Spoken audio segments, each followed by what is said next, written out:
And welcome back to sunny filled Darren Sammy. And we can go quickly to see who's lucky with the toss. Good evening, viewers. This afternoon we are here to witness the toss for the finals in the St. Lucia Dream 11 T10 Blast. We are having this afternoon Micoud will be playing Choiseul. Micoud is being led by Captain Darren Sammy and Choiseul by Mr. Vance. Mr. Sammy will spin the coin for the toss. Tails call. It's a head. It's a head. I will bat after you. Your decision, Sammy? We're gonna bowl first. Hopefully, when they present the chances, we take them. But so far, I must commend the National Cricket Association. It's been a well put together Dream 11. I know players were crying for some action, and CMO granting us the opportunity to play. With that said, Micoud is quite happy to be in the finals, and we're looking to put on a very good performance against a very good side. Changes to your team today? We have one enforced change. Travis Gifford, pulled up yesterday, so Winnell comes into the 11. How's Travis doing? I think from watching him and speaking to him, he might have a grade 1 or a grade 1 tear in the hamstring. You'll be given a spin test today. Are you ready for that? We have to be ready. They will be given a test as well. So we focus on what we can do, and we know once we do it well, we should come out victorious. All the best to you and the franchise. Thank you. Vince, well, you're here. You're getting in for the action. This is what you've been playing for the whole season? Yeah, pretty much, yeah. Talk to us about your approach today. Well, just go out there and bat to our best of our ability and score the runs. Give them a challenge total to defend. First to defend and then just move on and win the game. Talk to us about your composition today. Who we have playing today? Well, we have the same team going on. Well, not much changes. Just the captain Brenty Best is injured, still injured, and so we're just moving on with what we have. And you heard me ask Sammy about the spin test that he'll be getting today. I'm sure you'll guarantee that this is going to be a spin test. Yeah, pretty much. Yeah, you just have to work with what we have and just try and get on with the game and just pull the best balls in at the right time. All the best. Congratulations. Thank you very much. Well, that's it. I think our producer is trying to get a very quick interview with Ken Crafton, the head curator, if that is possible. And if and that this is the is lined up who's here. responsible for giving us all those great moments. We know that we hadn't had cricket for a while, but while there was no cricket, I suppose you're still here taking care of this. Well, yes, it's natural things we have here, natural grass, so we have to take care of it for us. Now, so far we've had 2 weeks of competition and we've heard almost zero complaints about the pitch. That means it's performing true to form. Talk to us about the preparation that goes into preparing this. Well, actually, we relayed our square sometime last year, and we're extremely happy to have that tournament so that we could actually use our pitches for the first time after the relaying. So we decided prior to the tournament to use the 4 middle pitches. So that's what we have done for the tournament. We have been interchanging the 4 middle pitches. And one of the good things about this is that it gives both batsmen and bowlers an equal opportunity to be able to express themselves. Absolutely, we have heard from bowlers and batsmen likewise. They really like to play here. Now we know when the competition started, it was a very pace-heavy attack that we were seeing on it. But today, Choiseul came and dominated with the spinners. That means it gave equal assistance to their bowlers as well. Yeah, sure. And I think it more has to do with our batsmen and our approach to spin. Because some of the batting against spin, wasn't top class batting at all. Now I know in those short form games, spin plays a key role. But in the earlier part, we saw most of the teams relying on pace. What do you think influenced that decision? Was it the pitch? I don't think so. I think basically, I cannot give the answer, but I think it was more choice at that time. I think our batsmen are naturally weaker towards slow bowling. It isn't in spin, but just slow bowling. And I think captains more realizing that have utilized the slow bowlers more. Now your work isn't finished because we're hearing breaking news about teams coming to play here, and you're actually very active. Talk to us about what you've heard so far. What can you confirm, and what is going to be happening over the next month or so? Well, cannot confirm right now, but we are preparing in case it happens. Maybe we're about 85% sure. So we're just doing what we have to do. Whatever we know, it's going to be some exciting cricket coming from the Bosejo cricket ground. For sure, Bernard, for sure. All right, Kent, you've been doing a great job with this. Congratulations and all the best. Yeah, thank you. So Henry awaits.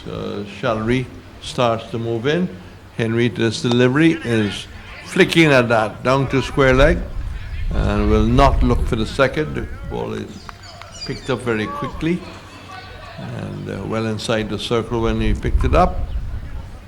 So a one on the board, but we're all hoping for a competitive final in front of what is a gathering crowd. I know they were hoping to get 100 people in, plus people who were vaccinated might have been joining. And here's hoping they will, Greg, applaud a bit. It will give us a little bit of atmosphere. Yes, perhaps close to maybe 40 persons right presently. Yes, well, here's hoping it builds up towards the 100. I think they got permission for. It's the left-hander Alexander in strike and looking to drive at that, beaten outside the line of the off stump. Quite quick, maybe beaten for pace. Yes, on this occasion, certainly. So good delivery from Shalry. And you can see the body language there as he marches back confidently. So late evening in India, good afternoon to all in Jamaica, good afternoon to all wherever you are in the Caribbean, and driving that straight towards cover and not getting to split the cover fieldsman. But they're settled for the single. So quite a large viewing audience. It's going live here in St. Lucia. And well, a lot of people monitoring what's happening in Grenada with the champs. I'll come to that in a moment. I got a little message from Grenada, who are obviously listening too, and that's whipped away. Nice looking shot, but again, not a boundary as they try to create a bit of pressure there if he's Mumbus, taking his eyes off the ball, but they were in fact looking for the second, and there was no afterthought. So running hard as they move to 4. Henry is 3, Alexander is 1, and Shalry is back to his mark. He's had 4 deliveries. Sami, as per usual, has employed himself as first slip. And the bowler, well, really picking up a bad line. I mean, you think you were looking to play that outside the line of the leg stump. If it's short, he got his leg stump hit back. And a very rash shot from Henry. I mean, they've gone so well as a pair. You don't expect that kind of reckless batting. Yes, the first real failure, I want to say, for this pair. And they couldn't want a worse time for it to have happened in the finals, but very responsible batting there by Junior Henry. But one has to say good bowling by Shalry, because he normally struggles in his opening overs, and on this occasion he was dead on target. Well, the Colport boys set back. Yes, a little bit of information coming from Grenada. I hope it's right. They said Jomara Alvarez won a bronze in the girls' javelin, and also on the opening day won the shot put. If that's accurate, well done, congratulations. But athletics is quite strong in Grenada. They've always been in the days of the Whitsuntide meeting. We're back with the cricket, which is the focus. 4 for 1. Sami just bringing in the backward point. So Simon now comes to join Alexander and fix it away. 1. Will they look for the second? Alexander wants it. He's sent back quite correctly. Sent back very correctly. And just settling for the single. That's the end of the first over. And after the first over, another good start by Choiseul. They're 5 for 1. That's not the sort of start that they would have wanted. The worst start so far in the tournament. The prolific scorer, Junior Henry, going very early there, bowled by Shalry.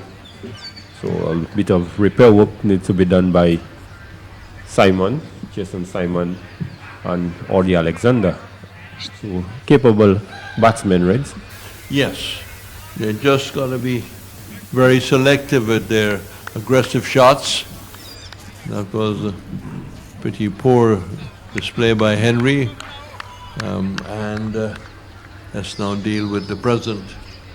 So Simon 1, Alexander 1, and we're going to have the spin of Edwards, who have served Darren Sammy and the Eagles very well. Tall, rangy, off spin, and the ball just eluding the keeper. They come back, they come through for a signal, no bye signal, so it probably had some bat there. Slip past the keeper, slip past Sammy along the ground, and 6 for 1. Can Alexander get hold of the spin of Edwards? As Darren Sarah brings in a short fine leg, a forward square leg, a deep mid wicket, a long on, orthodox mid off. On the deep side, cover backward point, wide third man. And it's going to be Edwards coming around. And, well, that goes right through everyone. And Edwards, they're lucky not to lose the top of the off stump. It jumps, made a little bit of height, and cleared the stump. So a shot in the dark, so to speak, or a ball in the dark, as it moves up to 10 without loss. Interesting delivery, Greg. Yes, good delivery there by Tariq Edwards. This one just getting a fair bit of bounce going over the stumps. Nice young cricketer. He's off the back foot this time, and makes no contact. Keeper gloving it very nicely. Edwards once more to Alexander. Alexander is short and pulling that down to his long arm.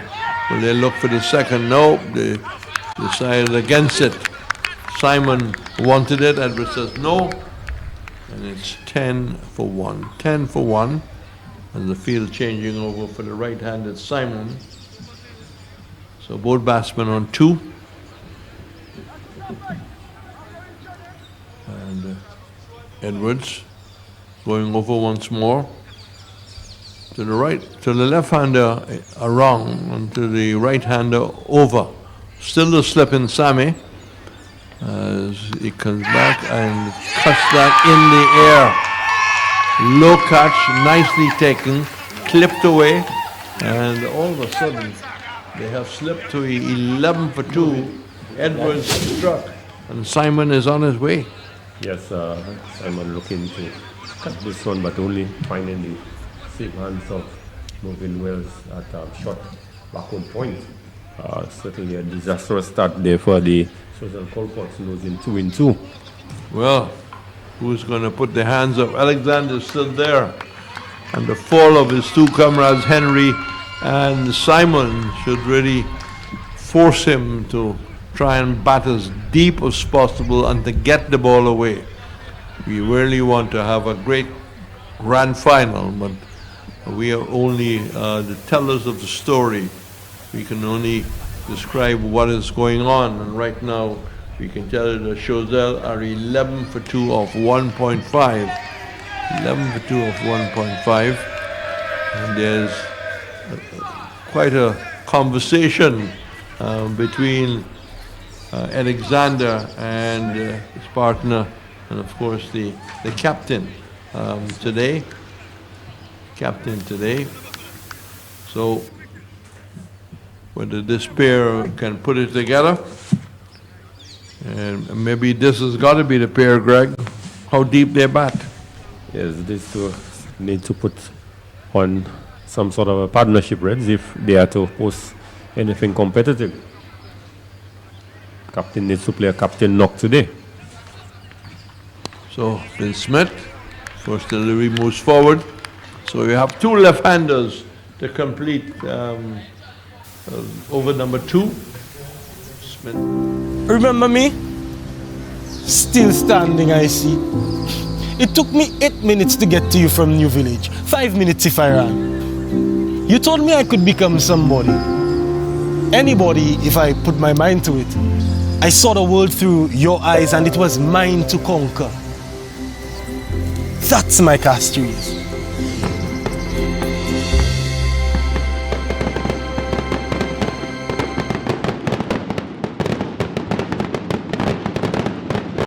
They lost a wicket. So it has happened before. One would certainly hope that the captain, Vince Smith, can play a captain's knock. And Ollie Alexander has been in real good touch in the tournament. So he certainly needs to come good today. The rain has gone his way. Here's hoping for the rest of the day. Good morning to you in India. Good afternoon to you in Jamaica and throughout the Caribbean. And that short played nicely. Looking for the second. I will take it on. It's going to be touch and go, but the return had to be a lot better. So the bowler, Alexander, the hustle is on. The hustle is on, definitely. He goes to 4. Total edges up to 2. They need boundaries. They really need 1 or 2 big boundaries to get back on track. Rate is only 6 at this time. Alexander waits. And that strikes him on the pad. There is an appeal.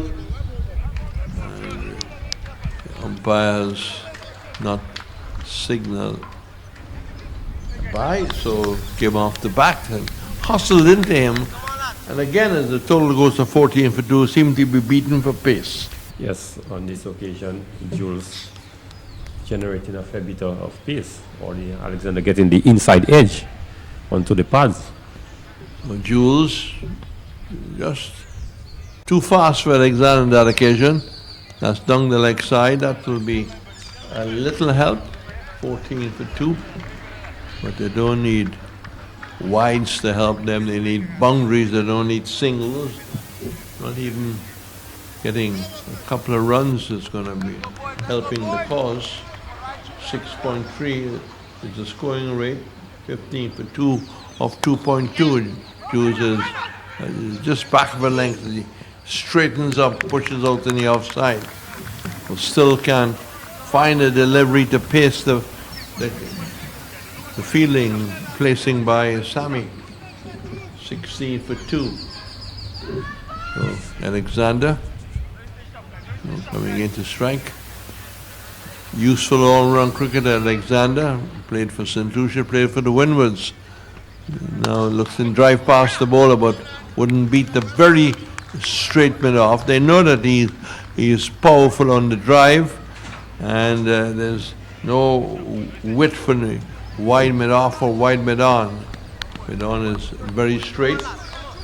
So captain 5, Smith is 1, 2.4 overs, 16 for 2, and he gets a short delivery. He swings it down, freeing his arm, getting nicely into his wicket, the ball outside the leg stump, putting batter ball, clearing the man just outside the circle. A welcome boundary by Choiseul, 20 for 2, Alexander 9. Really need to get a move on here, Choiseul, if they will get a post challenging total for the Micoud Eagles. They really need to bring the A game. Clive Jules taking over from Greg Wilson. That shorter flyer, whoa, that was quick. I think again Alexander can't quite time the pace.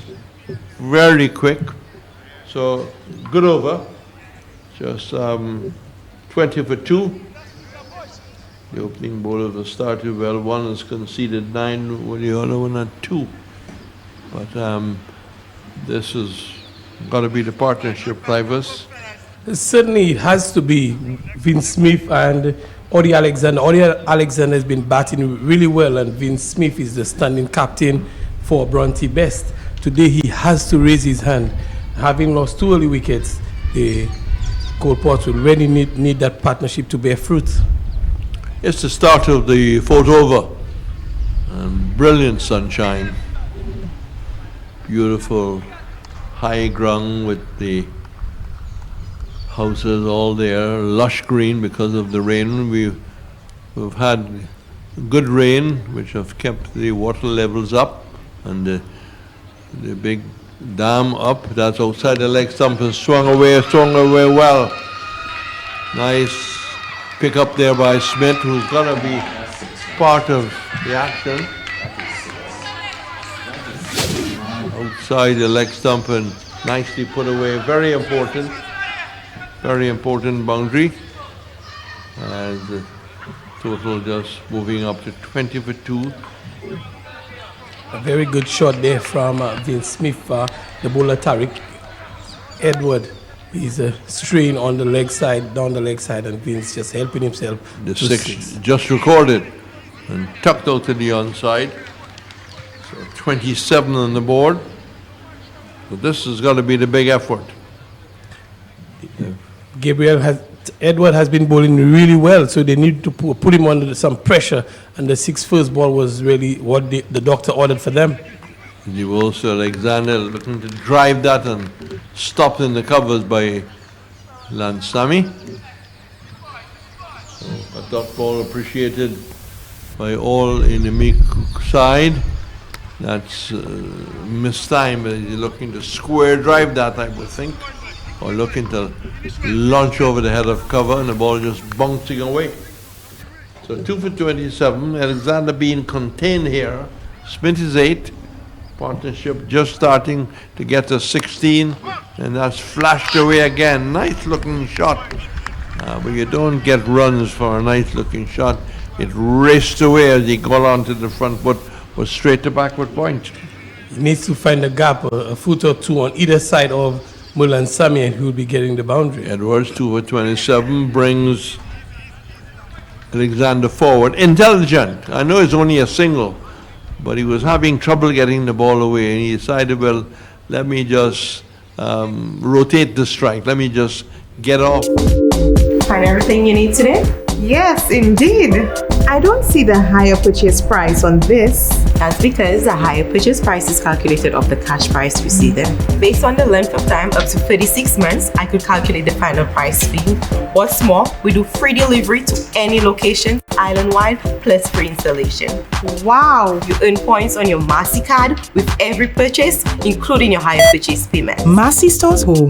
Let's go home. They'll need to consolidate here, but still need to get the scoring rate up. They're at 7 now, and they need to push it up a little more if they do get something respectable. So Darren Sami, now that the fielding restrictions have gone its way, coming into the attack, and that's outside the off stump, and cut back and picked up by the cover coming around to his right. He's right deep back. Sami having his second bowl. Alexander got a wide delivery and came down on it. Got the toe of the bat, but picked up 2 important runs. He's 12. They're averaging just 7.20 now. Sami goes in. Nice slow delivery. Well bowled. And Alexander realizing he's not going to get to the pitch. Just waited a second or two, pushed it out in the offside. 13 years. Sami wants to be tighter than maybe his last efforts, where I think he went for 27. He was very expensive in his last effort last match. Today he's started really well. A wide delivery and now mixing short, it up, and this time off the back foot over the head of cover. Just too short. And quickly spin. Rock back, hit it deliberately. It wasn't a miscued shot. He was aiming for that. Smith 12, Alexander 13, the partnership building on 24. Need to add a lot more at a much faster rate. They're just under 8, 7.7. We were in the middle of the 5th over. Long on, long off, cover. Sammy goes in, and Smith offers a single, push out towards cover, hands it over to Alexander. It's okay. Let's see what you can do with the last 2 balls to come. So Sammy, 8 off the over so far. A slight increase in the scoring. Sammy bowls, and that's carved away nicely, but I think he had to be looking to play a more aggressive shot. They don't need a single or 2 at this stage. So Sammy very happy with the selection there. Alexander might have to go for broke in this. Good smart bowling from Darren Sammy, just taking the piece off the delivery to Odi Alexander. So Sammy goes in, and again another slow delivery. Well bowled, very good over by Sammy. Only conceding 8. And after 5 overs, 37 for 2. They are about, I will say, 15, 20 runs off the pace. 37 for 2 off 5 is not what you want at this time. After 5 overs, really and truly, the Choiseul Cole Pots are really going nowhere. Batting at 7.40, very uncharacteristic of the Cole Pots. Even in the game yesterday, they would have done better than they're doing today. One would compare the game yesterday. After 5 overs, they were 55 for 1. So you're right, they're good 15-20 runs off the pace. So 5 overs gone, 2 for 37. Clive is used to pick up the ball by ball. And the chief talisman for the Micoud Eagles is being brought on now to bowl the 6th over. It's Lance Sammy. He's the leading wicket taker in the tournament so far. So he will take up the attack from the Players Pavilion end to Alexander, and he gets a delivery that is on the line of off stump, and no ball called there. And Alexander pushes this one into the onside, gets 2. A good backing up from Darren Sammy as Serie was coming in and darting this ball. Darren Sammy had to dive to his right to make that stop. Alexander gets 2, no ball called, so it's a free hit to Alexander. This will do well to the cause of the Choiseul Cole Pots. They moved to 40 for 2. Alexander is on 16. Smith is on 13.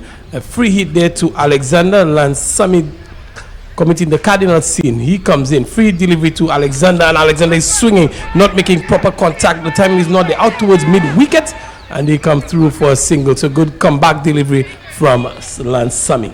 And good decision there not to look for the second, because the return was a very good one.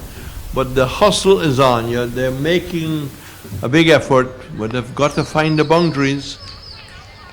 They certainly do. And this time Alexander picks him up. He's high, very high. Serie runs around to his right, and he takes a very good catch. Vince Smith cannot get Lance Sammy out of the park, and Lance Sammy continuing to do the damages. Vince Smith looking to pick him up out towards mid-wicket. Gavin Serie running to his right. He had to make some distance there, and he take a really good catch. Well judged catch, good catching. And Lance Sammy is back into the action as you come back in, Greg. Yes, Lance Sammy, the man with the golden arms. This would move Lance Sammy certainly at the top of the tree when it comes to the wicket takers. I think he has taken some 11 wickets in tournament.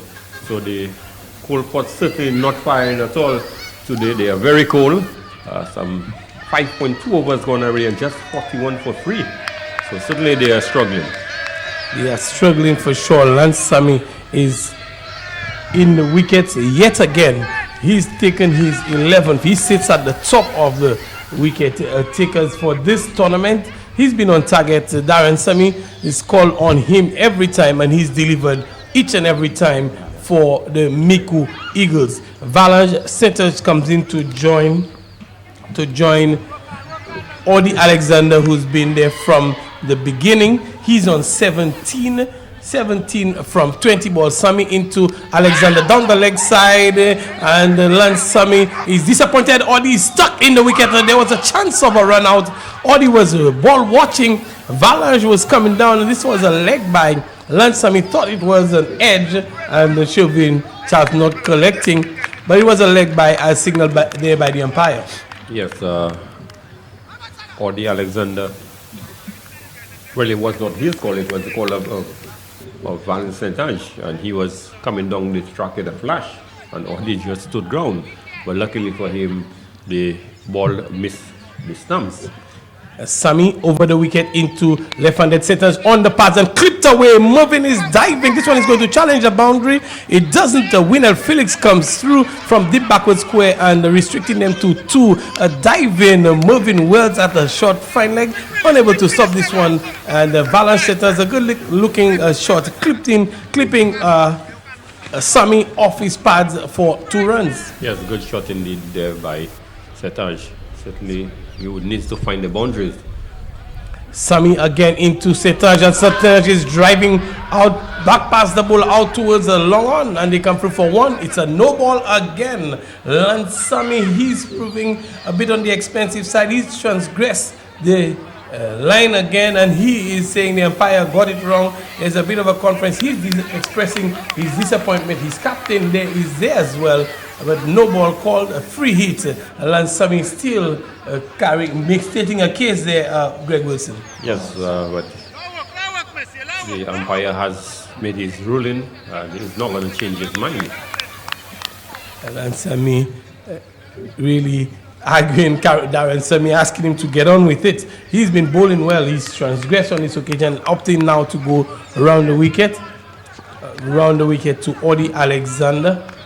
And Audi Alexander, he's on 17 from 21. Uncharacteristically slow today is Alexander. 46 for 3. 5.4 overs bowled. Lance Sammy didn't get it right. He decides to start again. Alexander with Chauvin Charles.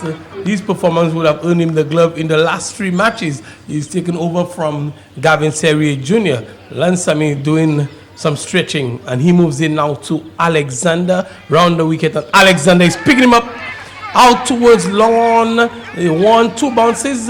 The Serrier comes across to his right, does the fielding. They come through for 2. The score moves on by 2 to 48. Alexander is on 19. Saint-Ange is on 3 from 2 balls. Yes, Saint-Ange and Alexander really cannot find the boundaries, which is what's required at this point. Sammy into Alexander, and he's driving back past the ball out towards a long on. And they come through for the single. And that's all there will be, as Saint-Ange is looking for the second. But Alexander is not interested. He will keep strike as the over number 6 comes to a close. 49 for 3 for the Choiseul Coal Pots. A current rate of 8.17. Slow going for the Coal Pots, Greg. Very slow going indeed. And the Coal Pots would have to make a decision whether they need to go for broke. It's a final. And it's my life and I want more. More time, more power. Pay my Lucy like bill isn't hard. I pay with credit or debit card. Pay direct to Lucy like my account. I have the power, yeah. Pay online to Lucy like my account. Anywhere, any day, any hour. Lights are on at home. No more standing in line. No more worrying about my bill. Now Darren Sammy into Alexander. He starts off with a slower delivery. He's used that to great effect in this spell. He starts off his second over. His ball, he's 1.1 overs, none for 10. Alexander just waiting on this one and pushing it out towards a short backward point and gets a single. 50 comes up for the Choiseul Coal Pots, and that's happening in the 7th over. So very slow going by their standards. Sammy moves into Saint-Ange short, and Saint-Ange is looking towards the onside and not making contact. The chance of a run out. The throw comes in, and Chauvin Charles just coming around and attempting the throw there, but all's well that end well for Audi Alexander. He was backing up very well and taking that single. It's a leg by as signaled by the umpire. yes, the struggle continues for the 2 batsmen out in the middle. Sammy taking off a piece of the delivery. Face off again, but this time Alexander finds his range. He finds the timing and goes over Sammy long, high and straight. He gets 6. Audi Alexander. Yes, good use of the pitch on this occasion. Really dancing down the track, getting to the pitch of the delivery. and just hitting straight over the head of the fielder, of the bowler, Sammy, for 6. So good productive shot. It's a case of Darren Sammy getting a touch, too predictable as he comes in again to Alexander. This time he finds the pace. Alexander outside edge, pass a diving Shelby Charles down towards the boundary. 4 more runs to Audie Alexander, and he's getting a move on now, Greg Wilson. Yes, well, orchestrated shot there. Just running this one down through the vacant footman area. You can see it was deliberate. Good thinking on the part of Audie Alexander. Good batsmanship from Audie Alexander. He's batted well in this tournament, and today he's come to the party. His team under a bit of pressure, but he's now on 31 from 26. He waits for Darren Sammy. Slower ball, and he waits on it out towards Jones, who takes a comfortable catch into the wind. Alexander departs. Sammy outfoxing him on this occasion. Alexander waited for it, but he into the wind and not getting the elevation. And Kirsten Jules taking a comfortable one. Yes, Sammy again just taking piece of this one, rolling the fingers, and Alexander actually picked the gap, picked the man out in the wide mid wicket. Kirsten Jules did not have to move a muscle and just gleefully accepted the catch. So disappointing end to Audie Alexander, was being out there from the inception. He really would have been needed to stay out there to really to push the inning if they were to get a very respectable score. 61 for 4. So the Colports have jumped out of the frying pan. Now they're in the actual fire. They're not bringing the heat. They're taking the heat today as Darren Sammy is in the middle of what can be considered a good second over. He's mixed it up, but Alexander took toll on him in the last 2 deliveries, but he got the better of Audie Alexander in this one. A partnership of 20 from 10. So a good partnership in the context of the game. And out comes Richardson. It's Richardson who comes in to join Setage. And Choiseul Colports 61 for 4 in the 7th over. So it's a bit of a tough position to be in, but they still have the firepower in the camp to get a respectable total. But as you mentioned, Greg Wilson, 95 has proven short in the last week of the tournament. Sammy moves in to Saint-Ange. Slower delivery, and Saint-Ange is looking for the pull shot. He misses it completely. It goes out towards Sammy. That's a Mulan Sammy, and they come through for leg bite. 62 for 4 after 7 overs. Yes, good. Choiseul Colports really are in dire straits, one would say. They really need to pick up the rate of the scoring, some 8.86 the current rate. They have lost just 4 wickets, Clivers, and with 18 legal deliveries, they need to go for it. They certainly need to go for it. There's no holding back now. This is the finals. After today, there's none. This is the final day, final moment, final opportunity for Saint-Ange and Richardson with the bat as Lance Sammy moves into Saint-Ange, and Saint-Ange is driving out towards short extra cover, finds Darren Sammy, the captain, and a dot ball bowled there by Lance Sammy, Lance Sammy, 1.1 overs, 1 for 11, leading wicket taker in the competition. Saint-Ange gives him the charger, picks him up out towards the boundary, and Tariq Edward continue to be the shining light in the outfield for the Micoud Eagles. He was able to run around very quickly and cut in what was destined for the boundary. Yes, good bit of work there by Tariq Edward. Certainly saved 3 runs there for the Micoud Eagles. Valence Saint-Ange could not get far enough under this one to get him the boundary that he was so seeking. Lance Sammy comes in now to new batsman Richardson, and Richardson is pushing into the offside out towards short extra cover. Darren Sammy does not pick up cleanly, and they come through for 1. Richardson is off the mark, and the score moves on by 1 to 64 for 4.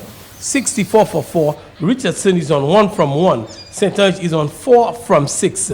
Lance Sammy, 1.3 overs, 1 for 13. Another good day at the office for him so far. He moves in, right arm over the wicket to left-handed Setash, and Setash is looking for the big expansive drive outside of stump, and a wide signal there by the umpire. This one was too far, according to umpire John Maffrey. Yes, as we have said in the past, more social distancing by Lance. On this occasion, he's been punished by umpire Maffrey. He bowls again. Setash is giving him the charge. Oh, this time he finds the gap to perfection. And one bounce over the boundary rope. 4 runs to Valanche Setash. Yes, this one was struck firm.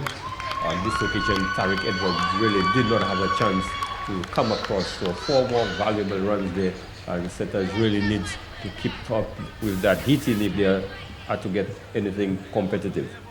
He really needs to come to the party today, Setash. He's on 8 from 7, and he is coming again out towards deep mid wicket.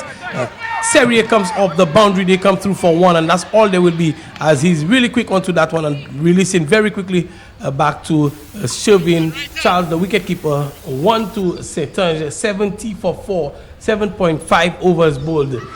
Lance Sami, 1.5 overs, 1 for 19. Can he finish well, or will Richardson have other ideas? And Richardson playing this one out towards mid-wicket. Jules comes around, they come through for 1. The second is on, and they get there very comfortably in the end. 2 more to the total. Hi, I'm Tedison John of the Tedison John Project. Even when we're not rehearsing, we stay connected. Flow makes it easy with Flow bundle plans. My mobile phone, internet broadband to download and send files, my home office fixed line. All the services I need in one place. And guess what? The more services you use, the less you pay. Yep, get more and pay less. Guys, you can't go wrong on this one. Bundle today. Too many double-digit scores in the overs. They will need a big over at least to get them somewhere beyond the 90. At the current rate, they will get to 90. They are at 9 and over. They will need a few more than that for sure to give their bowlers something to work with. They have a good set of bowlers too, so it could be game on. But 72 at the moment is really not cutting it. And with 12 deliveries to go, they will want to add at least another 20-25 runs to get them beyond the 90-95. Jules into Setash, and this one is very wide, very, very wide. Social distancing the ball again on this occasion, Greg. Yes, Jules certainly aware the penultimate over is a very crucial over. It could really set up a good finish, whether they could finish on a good competitive score. So he's really looking to keep things really tight. Into Setash is Jules, and Setash is picking up out towards the fielder there. A good running catch from Irvin Frederick. This one was hit powerfully, and Irvin Frederick running to his right, which is not his preferred side, and timing his jump very well and taking a good catch. Yes, Irvin Frederick being a left-hander certainly had to move to his right. Setash looking to hit this one straight back past the bowler, but Irvin moving across and picking up a very smart catch. So the slide continues for the coal pot. Setash was really starting to get a move on. Crucial time to get out, but they still in a position perhaps to try to get up to 90 and see if they could really make a match out of it. They will look to get as many as they can, but a good wicket there from Jules. He's grown in confidence as the tournament progressed, and now he's really paying dividends for Darren Sammy. He's really on target, bowling well. Kirsten Jules, he's bowled 1.1 and 1 for 10, so he's kept it really tight in this game, final game of the 2021 Dream 11 T10 St. Lucia Blast. And as we say that, I want to say thank you to our sponsor, title sponsor, Dream 11, as Nick Joseph comes in to join Richardson. Nick Joseph comes in to join Richardson, and Richardson will be on strike since he crossed while the ball was in the air. Jules to Canis Richardson. Kirsten Jules in the middle of what is a good spell, and Jules Richardson essaying this one out towards the boundary. The rump is played to good effect on this occasion. Yes, he got 4 runs out of the rump shot. Well, he went into position very early. Surprised that Jules perhaps did not try a short pitch delivery. But nevertheless, he was very effective on this occasion and got 4 valuable runs for the Choiseul Coalports. Richardson really telegraphing that shot.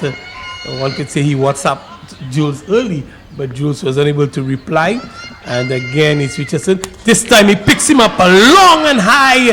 Gavin Serio on the mid-wicket fence. He's only going to watch this one jump all the way through. It might get to the gate. I think it landed close to the 10th and into the gate. But this time, Richardson using the orthodox shot and beating Jules over wide long on and mid-wicket for 6. Yes, length delivery outside the off stump. And on this occasion, Richardson really using the long levers and clearing this one wide of the long on boundary. As I said, one bounce into the gate area. So the ball is finally making its return. So we have seen a number of balls being struck in this area during the course of the tournament.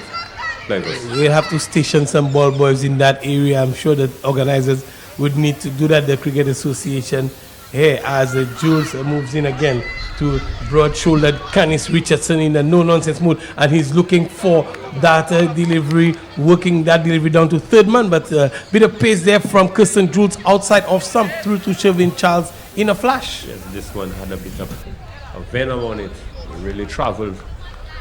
Certainly typical fast bowlers respond, tend to get a yard or two quicker after being struck for a 6.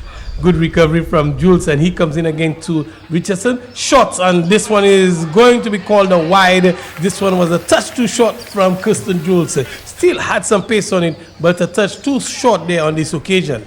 Yes, Jules seems to be working up a fair bit of steam. I think that 6 from Canis Richardson really shook him up a bit. Might have aggravated him, Kirsten Jules. He's been a revelation for the Eagles, and he comes into to Richardson, and this time Richardson is hitting him high and handsome over the cover region. 6 more to Canis Richardson. What a blow from Canis Richardson. Yes, Richardson really playing giving the charge towards the back end of the innings and really playing a good little cameo. Certainly getting his team closer to the 100 score, which would be par, but certainly could be competitive. Can be competitive. 90 for 5 with 1 delivery to go. Jules moves in. 236 sixes hit so far. And Richardson is just guiding this one down to third man. He's going to find the fielder, the third man fielder coming across to his left. They come through for 1, and the second one is being stolen here. The return was not collected cleanly by Shervin, and good awareness by Nick Joseph, and the second run was taken. Yes, good cricket awareness out there by these two, realizing that every run is important, every run counts, and Richardson really playing a good cameo there, getting to some 21 of just 7 deliveries. So Nick Joseph needs to get Canis Richardson on strike as early as possible. Needs to get Richardson on strike. He's seen the ball as big as a breadfruit, as they say. Canis Richardson, good little cameo. 21 from 7 deliveries. He is batting with Nick Joseph. Canis Richardson with Nick Joseph. You're not missing any action as some attention is being given to the laces of the boot of Richardson. It looks like a Shalry. Michael Shalry, he's bowled 1 very economical over for 5 runs. He will bowl the last 6 deliveries of the innings. The partnership is a 19 from 5 balls.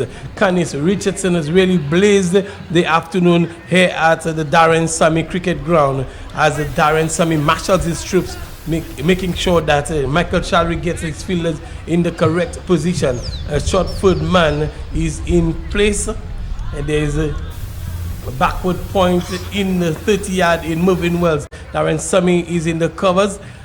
Winel Felix is patrolling the offside boundary, and now Lansam is being pushed back to the third man boundary as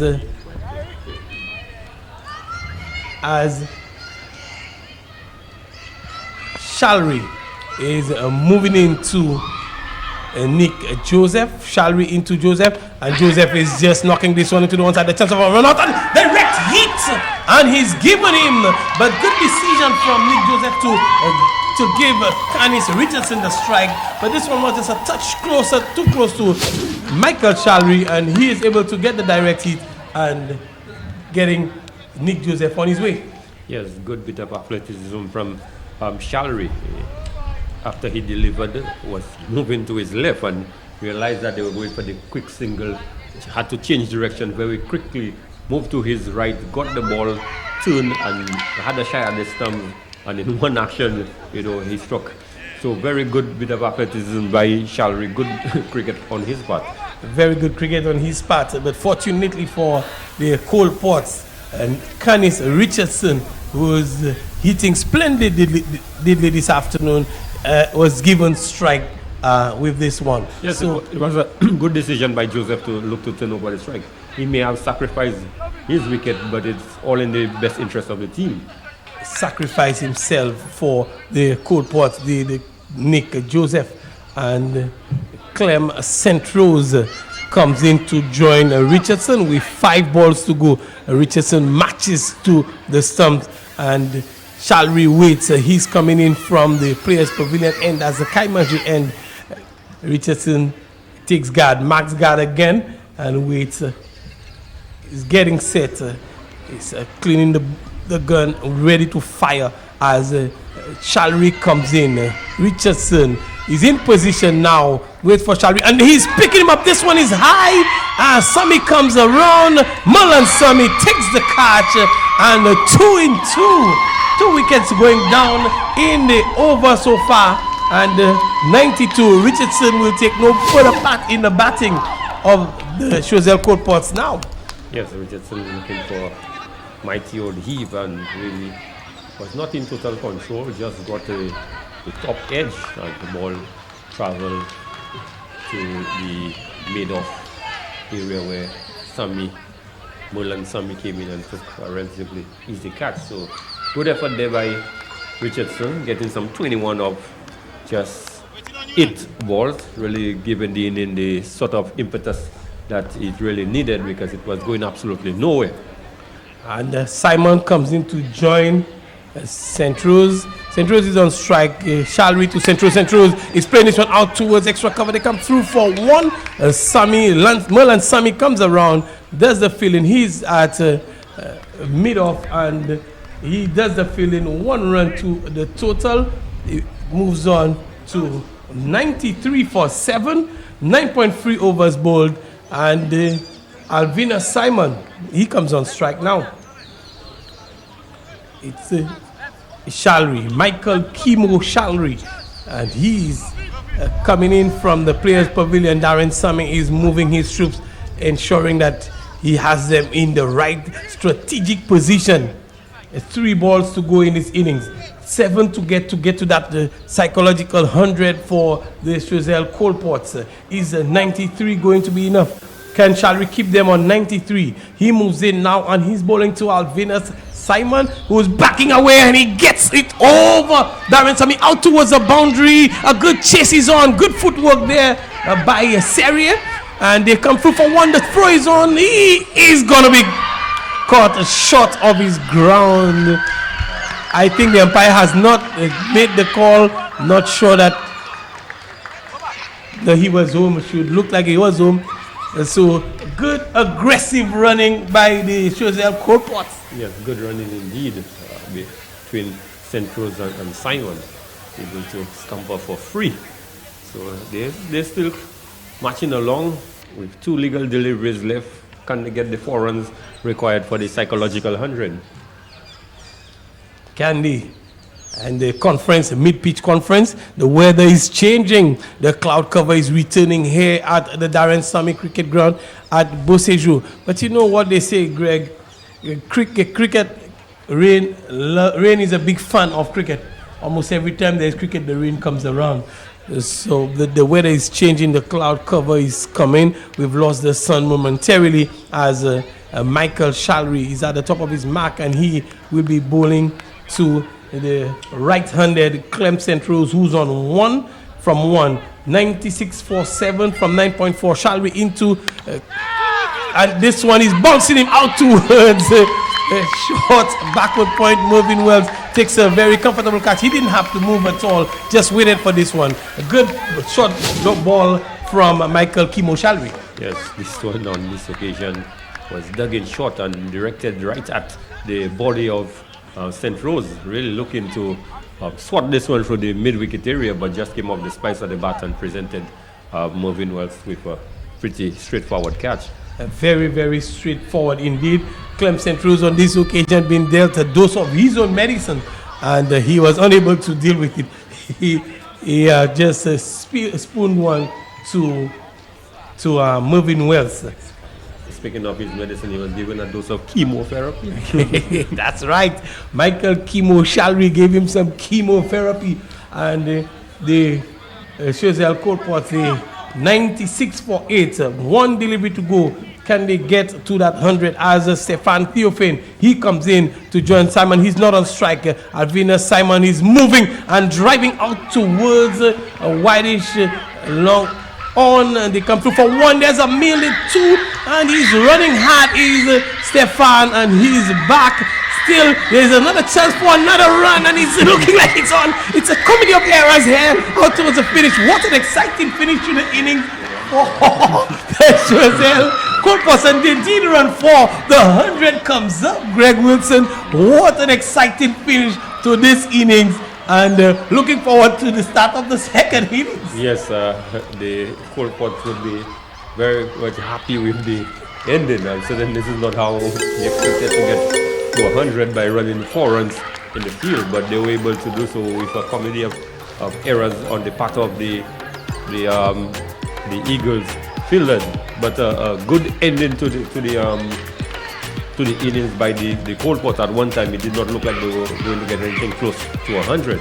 Thanks to Canis Richardson and his hitting, he pushed them pretty close to that, and then a nice bit of running, aggressive running in the end by the two batsmen there. It's Theophane, Stefan Theophane, and Alvina Simon. Alvina Simon getting 4 from that last ball, but he had to run his 4 runs. He didn't get a boundary from it. And Choiseul Courtport finished on 100 for 8. 100 for 8. A total that can be challenging, Greg Wilson. Yes, just to get the psychological figure of 100, it's good. We've seen the Micoud Eagles really struggle to a certain extent once they have lost their prolific openers early. So if the Courtports can make very early inroads, especially getting the 2 openers out early, I would definitely say match on. It's certainly game on for the Courtports, and with the bowling attack that they have, the experienced left arm Audie Alexander. There's also Valence Sentence, who really has come into his own, and we can take a quick look at the bowling for the Eagles as we speak of bowling. Michael Shalry, he bowled 2 real good overs, 3 for 13. 5 dot balls from Michael Shalry. Good spell today. Really good day at the office for Michael Shalry. Tariq Edward is a usual economical self. Tariq Edward 2 over 7 dot balls, 1 for 10. So he's had a fantastic tournament with the ball. Tariq Edward. Kirsten Jules, he bowled with some venom, but he took a bit of beating. 4 dot balls, 1 for 29. Darren Sammy was trying to mix it up.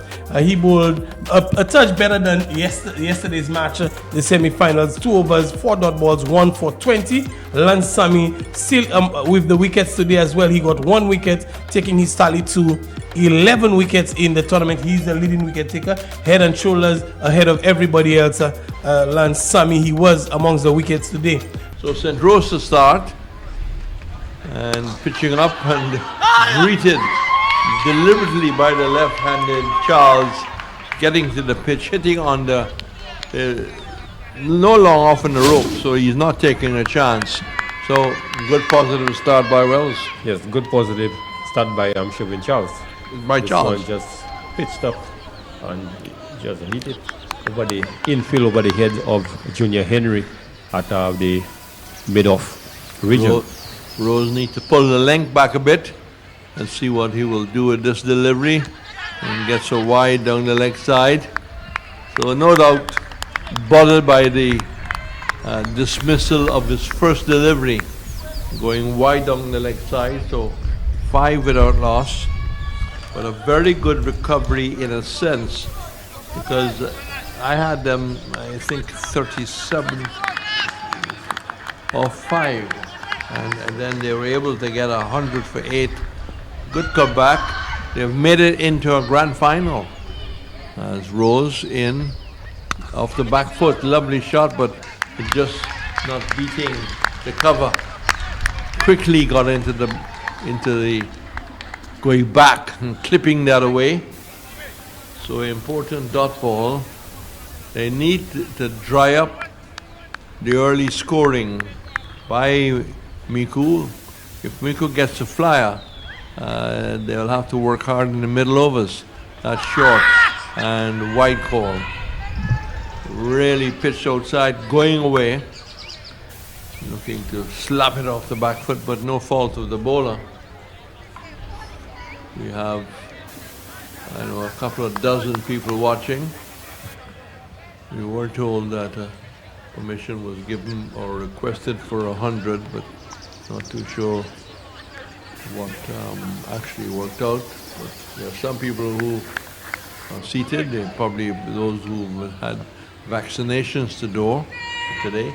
St. Rose, and off the, again, nice looking shot, nice sweet song off the middle of the bat, but kept to 4, 6 without loss. They would like to keep it down at this level. 3 deliveries yet to come though. Fredericks is looking to smoke away in the opening overs. St. Rose bowls. That's lofted down to mid-off, and he's gone. Charles going. Maybe bogged down for a couple of deliveries and didn't quite get under it. It wasn't all that pitched up. And caught by Henry off the bowling of St. Rose. A good blow struck by the opposition. Yes, on this occasion, St. Rose Reds just taking piece off the delivery a bit, just rolling the fingers over the ball, and Sherwin Charles looking to go over the top. Certainly was not making the sort of contact that was required, and only succeeding in hitting the ball to Junior Henry, who took a very comfortable catch at the mid-off region.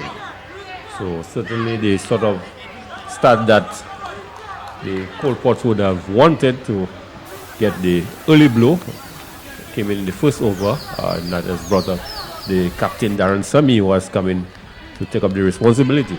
And all of a sudden, Greg, the 115 and 16 they wanted with the fall of the wicket, the 100 for 8 looks even stronger. Yes, it does. Sami has not done much with the bat in the tournament, so this is his opportunity, Reds, to play a captain's knock.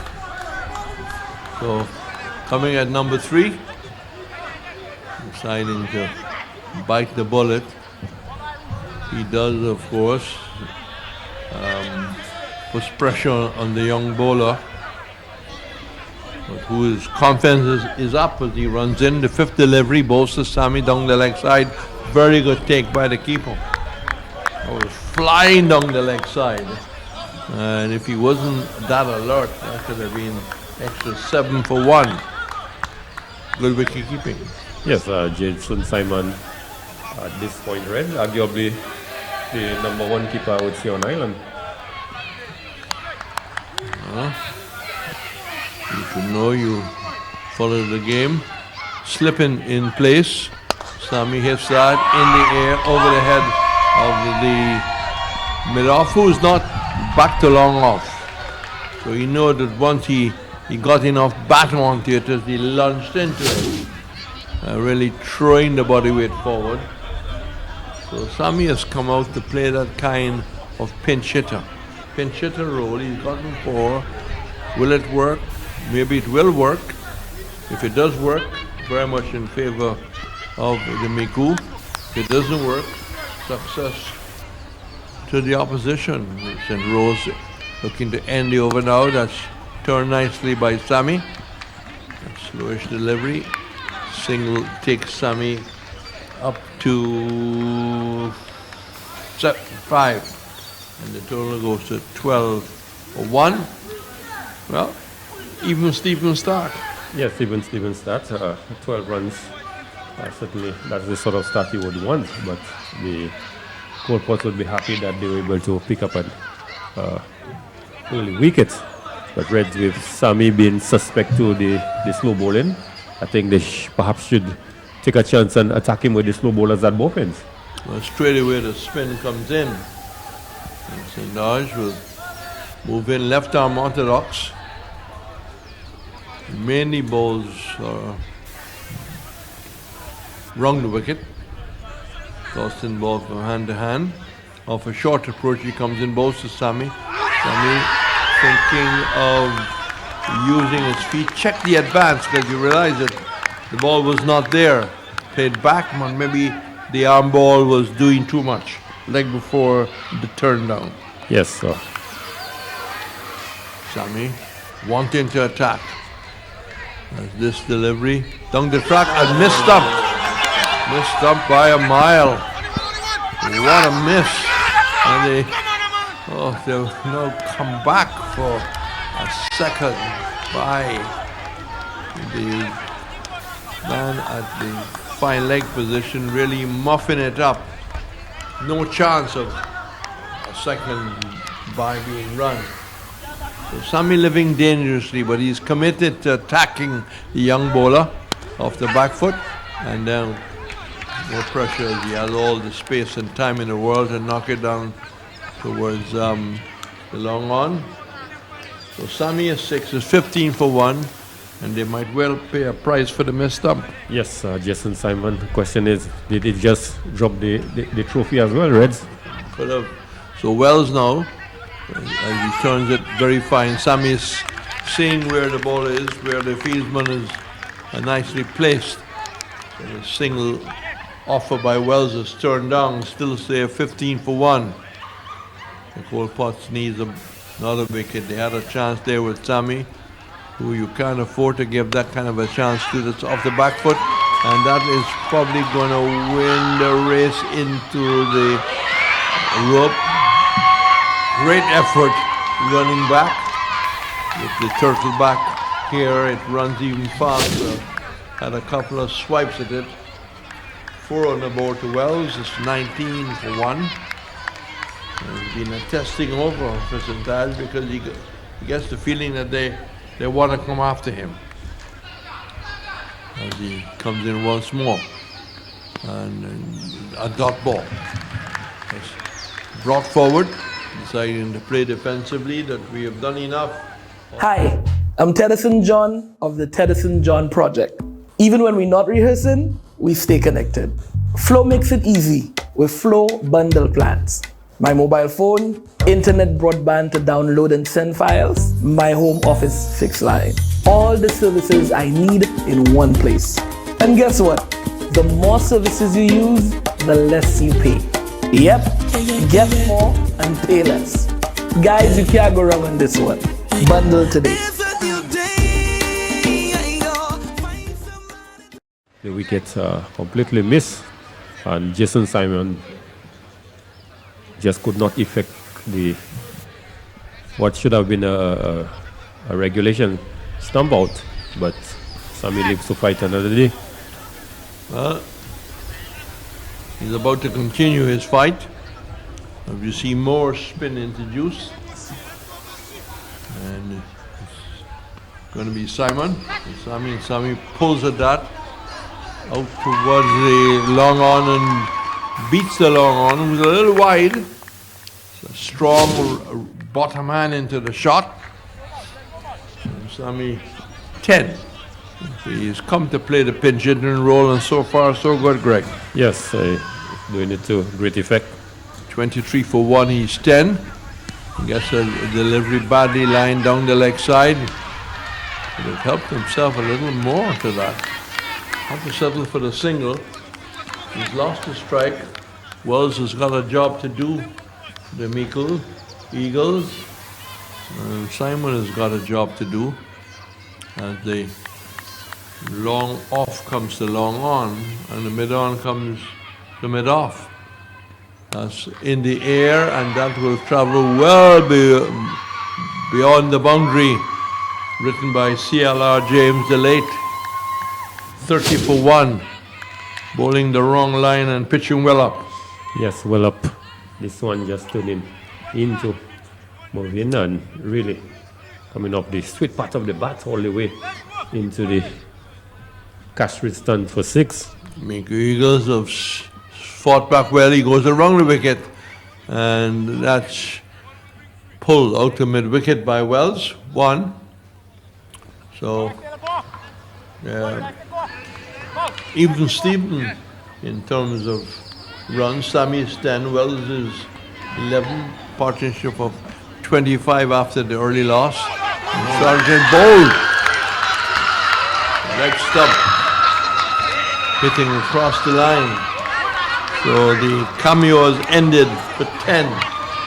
And right now, you'll have to say that the Choiseul team has just got their nose in front.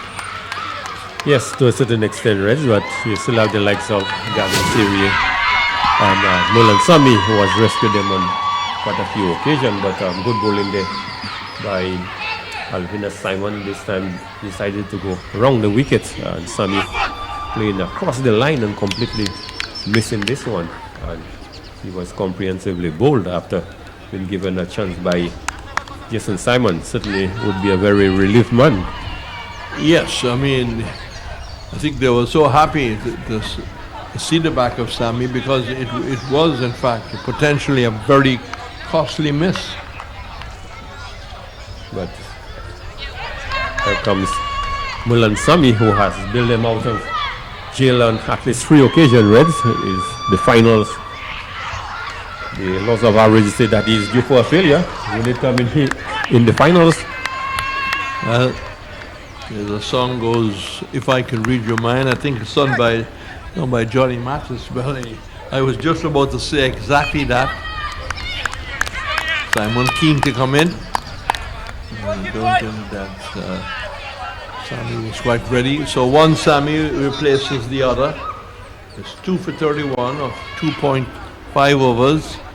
Round the wicket and looking to turn it down to fine leg, thinking of a single, but keeping his eyes where the ball has gone, not just trusting the non-striker. So we have had 3 completed overs, and this is turning out to be a very competitive final. Sammy just bowled by Simon for 10, 31 for 2, it's still 31 for 2, and we have had 3 completed overs. Yes, good excitement so far, Reds, in the 3 overs that we have had. We've seen quite a few boundaries struck, but at the same time, we've seen some wickets falling as well. So some 70 runs needed of 42 deliveries. Well, the equation is still in favor of the batting side if you look at those number of balls, but how productive can they be? Now the mystery of Alexander, who could be good, or sometimes he could be expensive, but he wasn't scored off there, although it was a very short delivery. He was really asking to be put away, Greg. Yes, short delivery, and got away with it this time around. He goes back, better delivery, gets a single, looking to step across the field to his own bowling. But the ball was played a little too much power for him to get across. Just swinging the shoulders around as he went back to his mark. It's 2 for 32. Sammy in strike. Wells is 12. And you can hear the screaming from certain parts of the ground. Alexander goes in and Sammy plays back, well bowled. Have to keep it out. Yes, good bowling there by Odi Alexander, really not giving Sammy the room to really free his arms.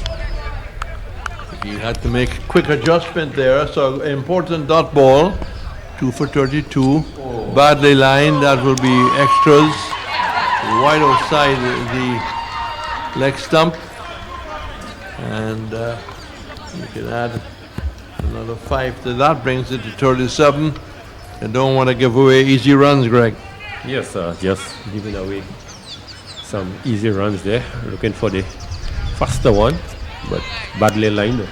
Right, just fine down the leg side, and keeper Simon has absolutely no chance. Yes, you can't blame the keeper for that. This is the delivery, he goes back. It's not a good delivery, he should have gotten more off of that. But it was short, and going back, didn't time it very well. 37 for 2, Sammy is not. Delivery which is again hitting straight to cover. It goes through cover like a huge drain pipe.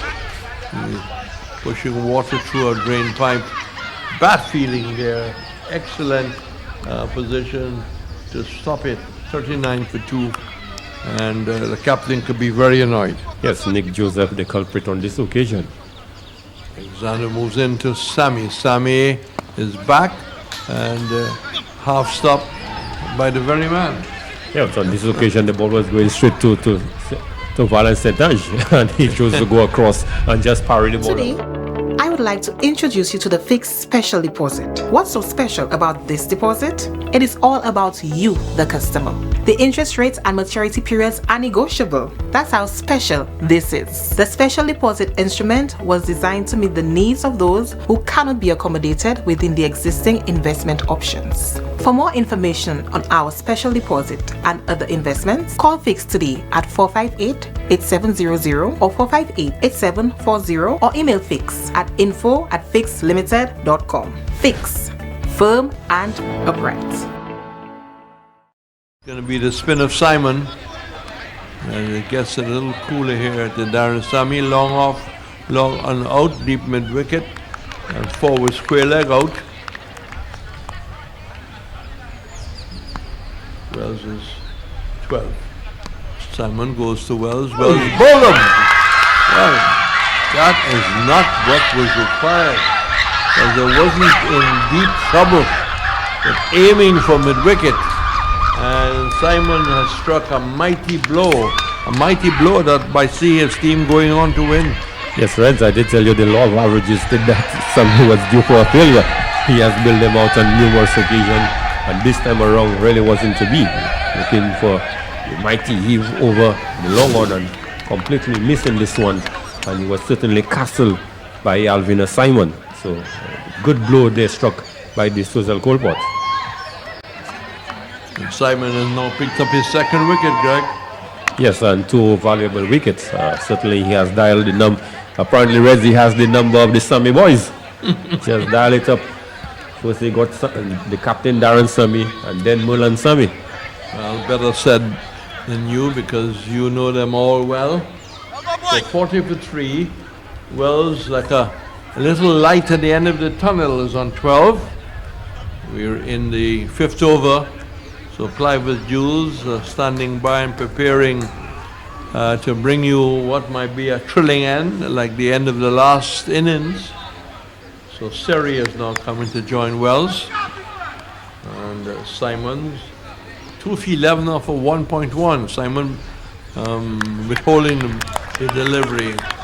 Whether the batsman wasn't quite ready or he wasn't happy. So Wells is 12.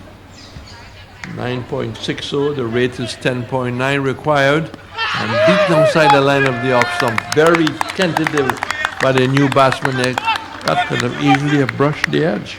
Yes, Seri has not batted well in this tournament at all, so he certainly will not be high on confidence out in the middle. There's a good over by Simon.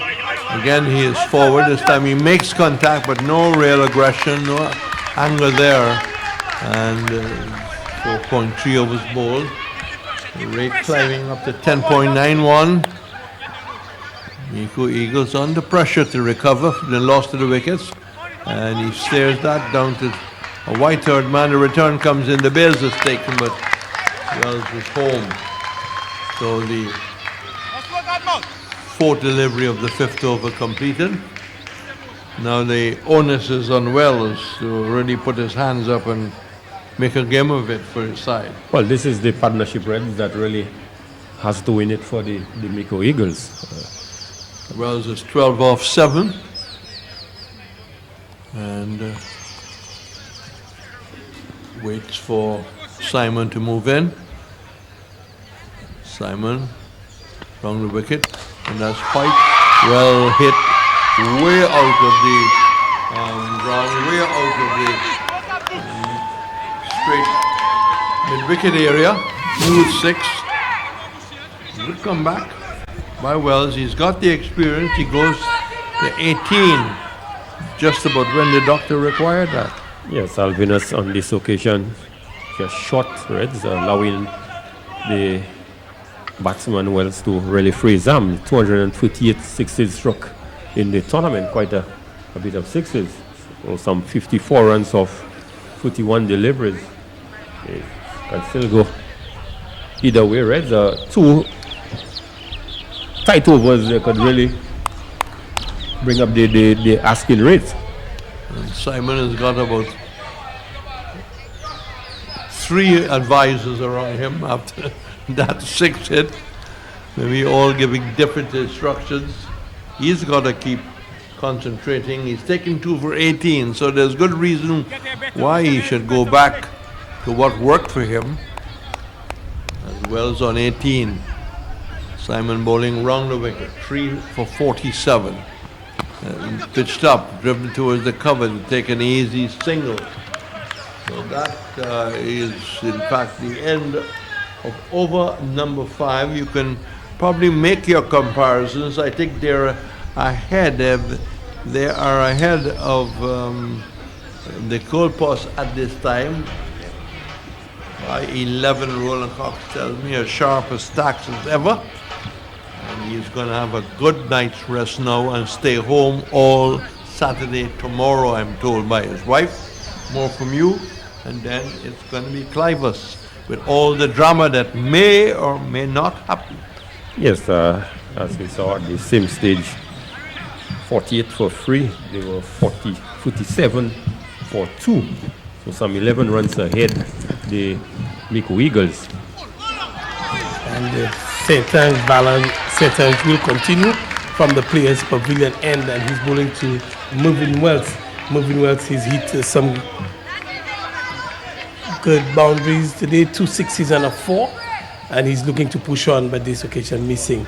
St. Ange into Wells again outside of stump, and Moving Wells backed away and plays it out towards the deep. A point fielder chance there, not really. Moving Wells comes through for the second run, and the score moves on to 50. So 50 comes up in the 6th over for the Micoud Eagles. Yes, good 50 there for them. St. into Wells again. Wells is rocking back and playing out towards the fielder on the point boundary. He doesn't collect cleanly, but he only settled for 1. Wells moved to 22 from 12. A good little innings from him in the making. The current rate is 9.27. The partnership is 11. Wells is on 22. Serrier is on 1. And he will be on strike now to St. Ange, who's bowled 1.3 overs, none for 8. St. Ange into Serrier. Serrier backs away, and this one, the arm ball followed him on this occasion, and he couldn't get it away. Yes, luckily for him, his off stump was not castled. Serrier has not lit the stage in this tournament at all with the bat. St. Ange comes into him, short outside off, and he's playing into the covers, and missed. Is it Sky Lafay who makes a complete meal of it, and really gifting Gavin Serrier Jr. 2 runs.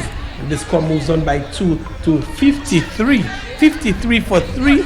Gavin Serrier moves to 3 runs, and Moving Wells, he is on 22. Serie on strike. Setange 1.5 overs, none for 10. Very economical stuff from Valange Setange. Serie will look to really try and spoil his excellent returns from Setange.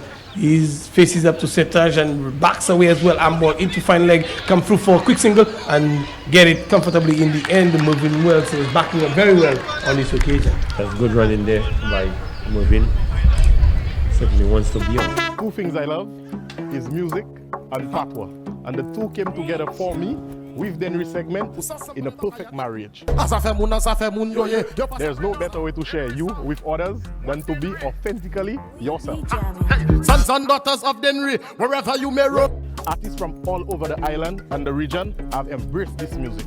I am proud to be part of a genre that celebrates who we are as a community and a country. It's who I am, that's my Denry.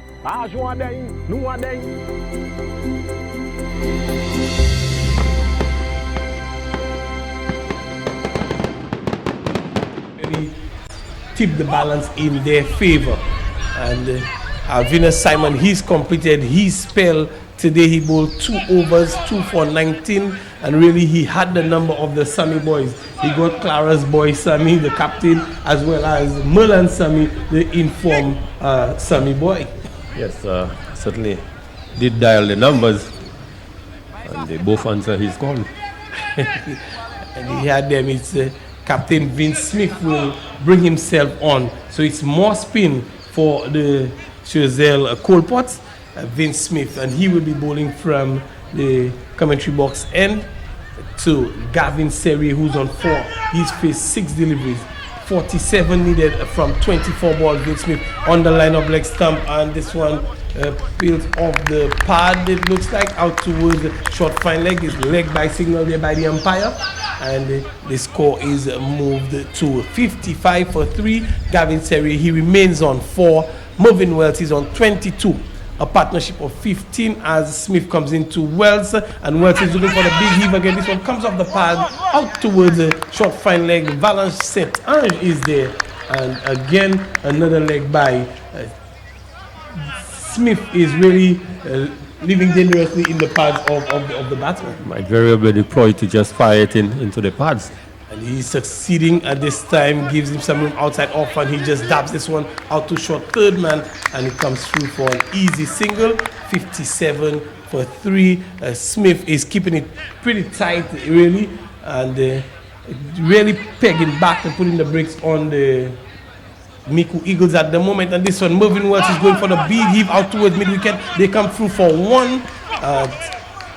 Richardson makes not the cleanest of stops, but he kept the ball in front of him, and they restricted to just 158. It is now for free. Smith again into Serie. Serie goes for the big one inside out, and this one will clear the boundary. 6 runs to Gavin Serie. He's coming to the party at the right time for the Micoud Eagles. Yes, good shot there by Gavin Serie, but Vince Smith just changing the radar a bit, just firing most of the deliveries into the pads. They were not able to really free their arms, and on this occasion went wide and suffered the consequences.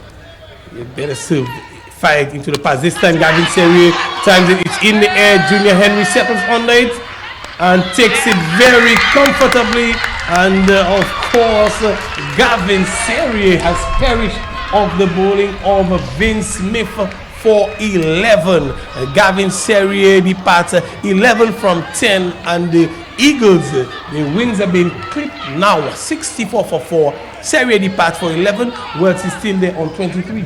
Yes, a lot would depend on Mervyn Wells, but it was a very important wicket to get that of Gavin Serie. But having said that, Serie really has not lit up the stage this year at all. So really the Eagles are going to find the going even tougher. The required width has shot up to almost 12. Gavin Serie, one can say his biggest contribution was that 11 in the finals, and Irvin Frederick comes in to join Mervyn Wells. Greg Wilson, Irvin Frederick, we know him as a bowler, but he's played most of his tournament as a batsman. He's not bowled at all. No, Frederick has not bowled a single delivery in the tournament. He's played more as a low order batter. So one would think that his batting has got better than his bowling, one would say. Left arm, Irvin Frederick, he bowled a lot. He played for St. Lucia as well? I think youth cricket, but I remember Irvin Frederick opening the bowling for Central Cashiers as a 16-year-old. He was a good, very good, promising talent, but of course, somewhere along the line, I think work commitments and just fell away a bit. But this tournament, he's played as a batter, and we've not seen him bowl at all. Maybe he's carrying an injury. We're not sure up here. But he comes in to join Mervyn Wells, and Smith ended a really good over, 64 for 4. For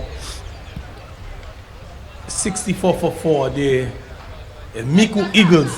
Really, the Eagles can't soar this afternoon. The heat from the fire of the coal pots is just being lit there as the sun is here with us at the Darren Sammy cricket ground in all its splendor and glory. Clem St. Rose will take up the attack from the Players Pavilion end. Clem St. Rose, he's marshalling his troops, asking Simon to move around to a straighter position at fine leg and moving, asking Simon to come into the circle at short fine and moving a third man down to the boundary. Stefan Theophane is moved to the boundary. St. Rose into Frederick, and he's bowled him. He's bowled him, locked in. Irvin Frederick played all around this man, Greg Wilson. Yes, brilliant delivery there by St. Rose. Full and straight, and Irvin looking to go big and completely missing this one. So the coal pot, certainly the heat has been turned up a few more degrees. Turning up the heat, and Clem St. Rose, he is bringing the heat here to the Darren Sammy cricket grounds, and the coal pots are really lighting a ring of fire. The Eagles have nowhere to go. They under pressure, their wings have been clipped, they can't jump over the fire, and so now they have to go through it if they need to get their hands on this title today, Greg. Yes, good bowling there by Clem St. Rose, really keeping it nice and straight. In the previous over, we saw he went for a few boundaries looking to bowl too short, but on this occasion, he has pretty much kept a full length and just comprehensively bowling Irvin Frederick for naught. There was a bit of pace on that delivery as well, Greg Wilson. Yes, St. Rose really, if he's still up, would really want to run in, but he needs to keep his composure and concentrate on every delivery and just keeping it in the right spot. And what the captain perhaps should do is to try to keep Mervyn Wells off strike as much as possible. Force the incoming batters to play the big shots. To play the big shots, that is correct. Good. That would be the ideal strategy to employ at this junction. But Clem St. Rose, if he can just continue doing what he did to Irvin Frederick, we might not have a need for any of what you're saying there as he moves in over the wicket into the right-handed Kirsten Jules, and he's giving him a full delivery. Kirsten Jules just pushes this one out towards Smith on the long on boundary and comes through for a nice single, and brings Mervyn Wells, who's batting on 23 from 14. He's a lone ranger firing here for the Micoud Eagles. He's on 23. He's on strike now to Clem St. Rose. Clem St. Rose will need to muster all his concentration as he moves into Mervyn Wells. A full delivery, and he is carrying this one out towards mid-on. And Smith comes around. There's a chance of a run out there, but the throw is not on target. It's all happening here. They're turning on the heat, but Mervyn Wells is responding very well. It's pressure cricket. It's intense here in the finals at the Darren Sammy cricket ground. You can see the look on the faces of the Eagles. They're not a happy camp at the minute. They were a bit of a worry look there, but the pressure is on, and Clem St. Rose, he is responding well. Mervyn Wells is facing up to him, and Mervyn Wells, there's a chance, and he's given him.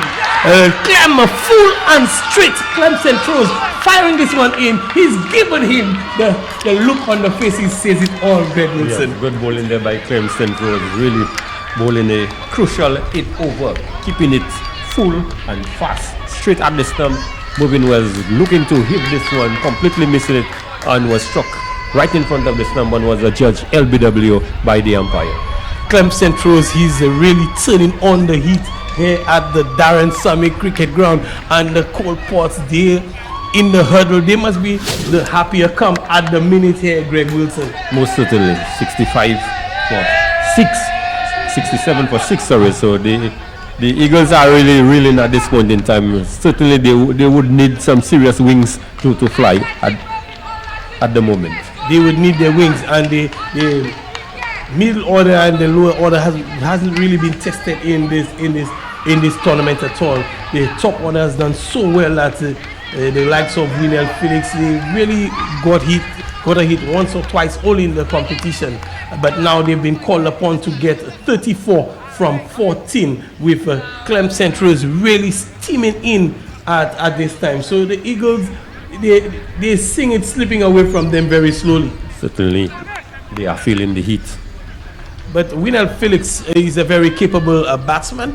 He faces up to St. Rose again, and St. Rose is full and straight. This one is driven and hits Kirsten Jules. Kirsten Jules not showing their awareness on this occasion, but nevertheless, the single is taken. 68 for 6. It's all happening here at the Darren Sammy Cricket Ground here at Beausejour, and the Micoud Eagles, they seem to be a bit worried at the minute, as St. Rose is running riot in his second over. He's taken 3 for 16. He moves in what is supposed to be his final delivery to Jules, and a slower delivery, and he's appealing. It's a full delivery, hits him around. It was dipping as well. It's a good shout, Greg. It's worth a shout. Yes, worth a shout. A good change of delivery there by Clem St. Rose. A brilliant 8 over ball there by St. Rose, considering just. Find everything you need today? Yes, indeed. I don't see the higher purchase price on this. That's because the higher purchase price is calculated off the cash price you see there. Based on the length of time up to 36 months, I could calculate the final price fee. What's more, we do free delivery to any location, island-wide, plus free installation. Wow! You earn points on your Massy card with every purchase, including your higher purchase payment. Massy Stores Home. Let's go home.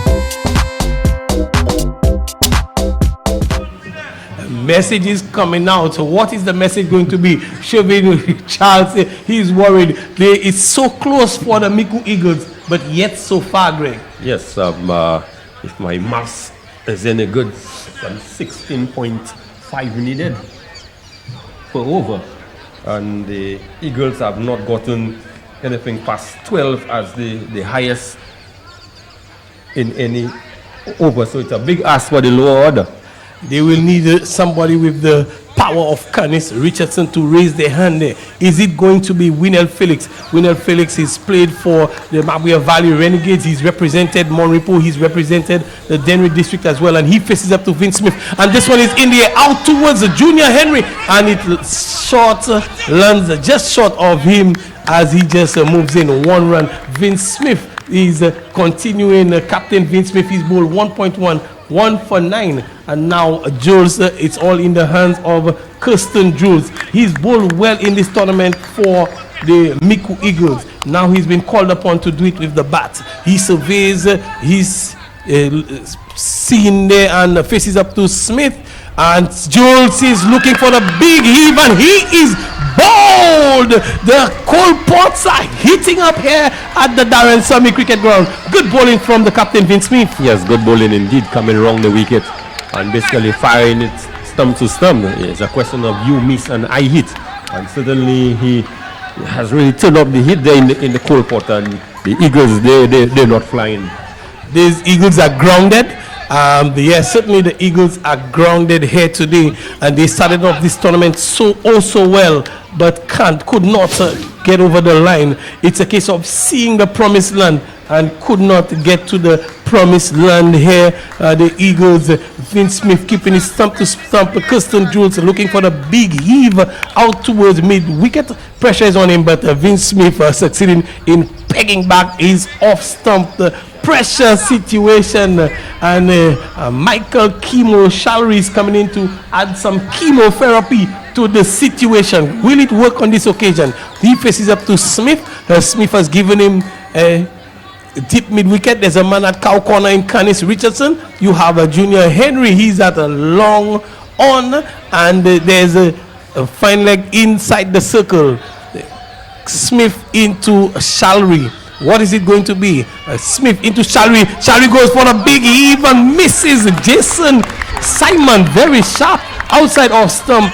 And this one is a dot ball. 32 runs needed from 9 balls. Pressures on here at the Darren Sammy Stadium. Smith moves in to Michael Shalry.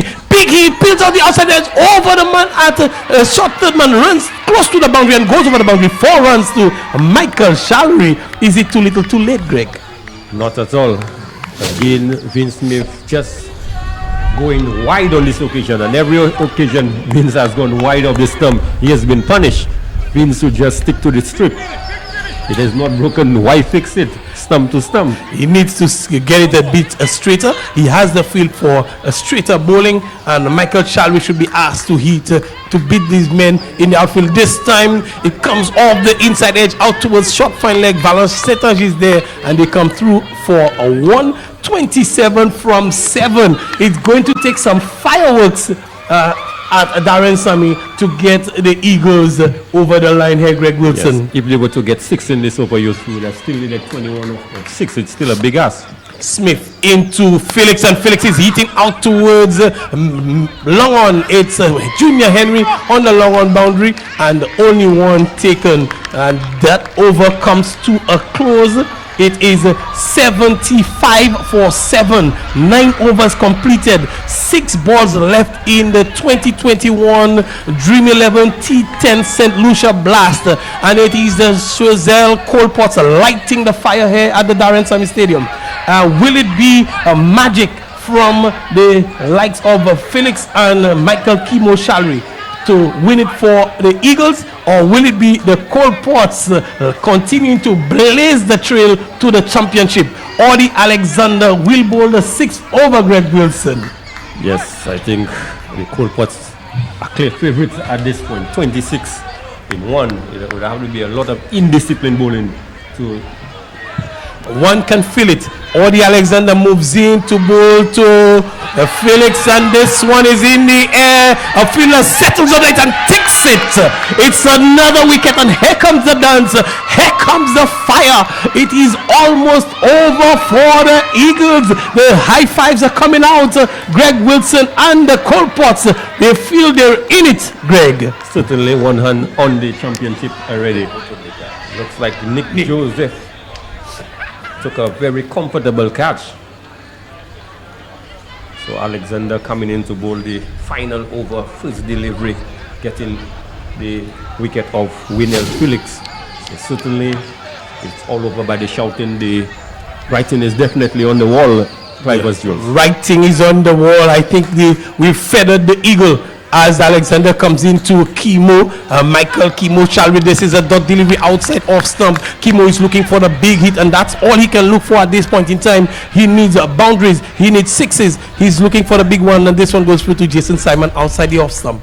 Alexander again moves into Michael Shalry, and there's a loud appeal, and the umpire is not interested in this one. It says not out, and Shalry survives. Eagles leave to try and fly, but I think now they've been feathered. The Eagles are without feathers, so flying is almost an impossibility for them at this point in time. As Audie Alexander comes for the last 3, he bowls to Michael Shalry, and this time it's high in the air out towards the fielder at cow corner. 2 fielders converge, and it's taken. It is taken. The communication was questionable, but Vince Smith held his composure and takes a comfortable catch, and it is as good as over. We've said that before, Greg Wilson. The championship is really heading down to the Colport side. Yes, Vince Smith really called for this one very early. Went on the settle and took a very comfortable catch. So certainly the Colports are very much larger and in charge. And Michael Shalry on this occasion looking for a maximum was caught. Keeper captain Vince Smith for just 5 of 6 deliveries. So as we've said, the writing is certainly on the wall. Writing is all over the wall. That wall is full of graffiti at this point in time, as It's Lansami. He's done it with the ball for his team in this competition. It's very unlikely that he will do it with the bat. 26 needed of 2 balls. So basically, Audie Alexander needs to bowl 2 good deliveries and it will be over. But the interesting thing is, Greg Wilson, we can see a team being bowled out in the competition. 9 wickets down and Kimo. It's Tariq Edward looking for the square cut on this occasion and missing completely. 1 ball, 26 runs, and you see the jamming going on, the fist bumping as Alexander comes in. Final delivery, he bowls it, and Tariq Edward driving out towards long on, and he just walks the single. It is over by the shouting. There, the Choiseul Colpos, they came in, they lit the fire, they put the charcoal, and now they're steaming hot. They're the 2021 champions of the second edition of the Dream 11 T10 St. Lucia Blast. Congratulations all round, Greg Wilson. Yes, congratulations to the Choiseul Colport. Last year they had a very disappointing showing, couldn't make it to the last 4, but this year they showed that they are very much capable of being champions, and they are worthy champions. They are worthy champions. They're good all-round team. They were put under the pump early, pressure from the Eagles, and they came back well. Today it was somebody else who answered the call, and it's a good thing, a good all-round team, as I have said earlier. The fact that today the Junior Henrys and the Audie Alexanders could not answer that call. It was Canis Richardson who answered the call today and took them took them to 100 for 8 after being placed under pressure. They were 37 for 2 after 5. And a good finish from them, and the added pressure in the second half of the game as well. Yes, at the halfway stage in their innings, certainly the Micoud Eagles, they were large and in charge, but in the last 5 they were able to score some 63 runs to get to 100, and we kept saying from very early, at least 100 runs, the psychological figure of 100, if you could get that and make early inroads into the batting, the in with a great chance, and that they were able to do. They just followed the plot to perfection, and they were able to really execute better than the Eagles today, and of course they were rewarded with the championship. I think our on-field crew might be there with the captains. I am not sure. It's not quite yet, so we can still keep things rolling here as they're setting up down with the on-field team. But a clinical performance, a great tournament by all accounts, Greg Wilson. It started off very slowly, particularly in the extras, and we have our on-field crew ready. We'll take more comments. I think Darren Sammy, the losing captain, is already with them. I will go to them for comments. Darren? Yeah, first of all, congratulations to Choiseul Colport. I think they were the better team today. Put us under pressure, and they deserve to win. You know, our guys, we crumble on the big stage, the biggest stage. So, all in all, congrats to Choiseul. But I'm really proud of my men. You know, new franchise, first time, get into the finals, and we could have won it. So, that's cricket for you. You had no regrets about the toss? No regrets. My guys love chasing. You know, if one of us had just stayed there with Moving Wells, you know, could have been a different story. But it was a great tournament. I'm still proud. Me and my boys, we still enjoy this. Did the spin have a little bit to do with that? Oh, yeah, well, you know, it's a different attack. You know, the spinners, they kept taking wickets at different times. Unlike us, when we got wickets, they build partnerships. We never did that. So, again, well played to Choiseul, and hard luck to my men. Your franchise did extremely well first time, and talk to us about some of the key players that you had that you were impressed with this year. Yes, you know, I must say my brother Lansami, you know, I think he's the leading wicket taker in the tournament. You know, very confident guy. He did well. We had Tariq Edwards, we had Merlan, you know, Mervyn Wells and Chevin Charles, seasoned campaigners. And I think we could, as a Micoud franchise, we could build on something. You know, I like, you know, talking to them, you know, showing them about the game. You know, but that's how it is. You know, I think this tournament was a good success, getting guys back into the groove of things, and hopefully the next time when fans are there, we always know Choiseul comes with a party, so it will be more enjoyable. But again, congrats to Choiseul. Thanks for the entertainment. All the best. No problem. So, Vince, Smithy, you had a smile for the entire tournament. It's big, even bigger now. Yeah, yes, very big. But first of all, I want to thank the Almighty for taking us through this tournament. Yeah, it has been a great tournament for us. We had ups and downs, yeah. And I want to thank my manager and coach as well for bringing us right here. Yeah. Now talk to us about this match, because it was pretty clinical in terms of how you approached it. Give us an idea of how you were able to contain the Eagles. Yes, first of all, losing the toss batting first was really a chance. As you can see, the tournament has been the team batting second has always been winning. But as coming in this today's match, we're always looking for a target of 90 plus, and we got it.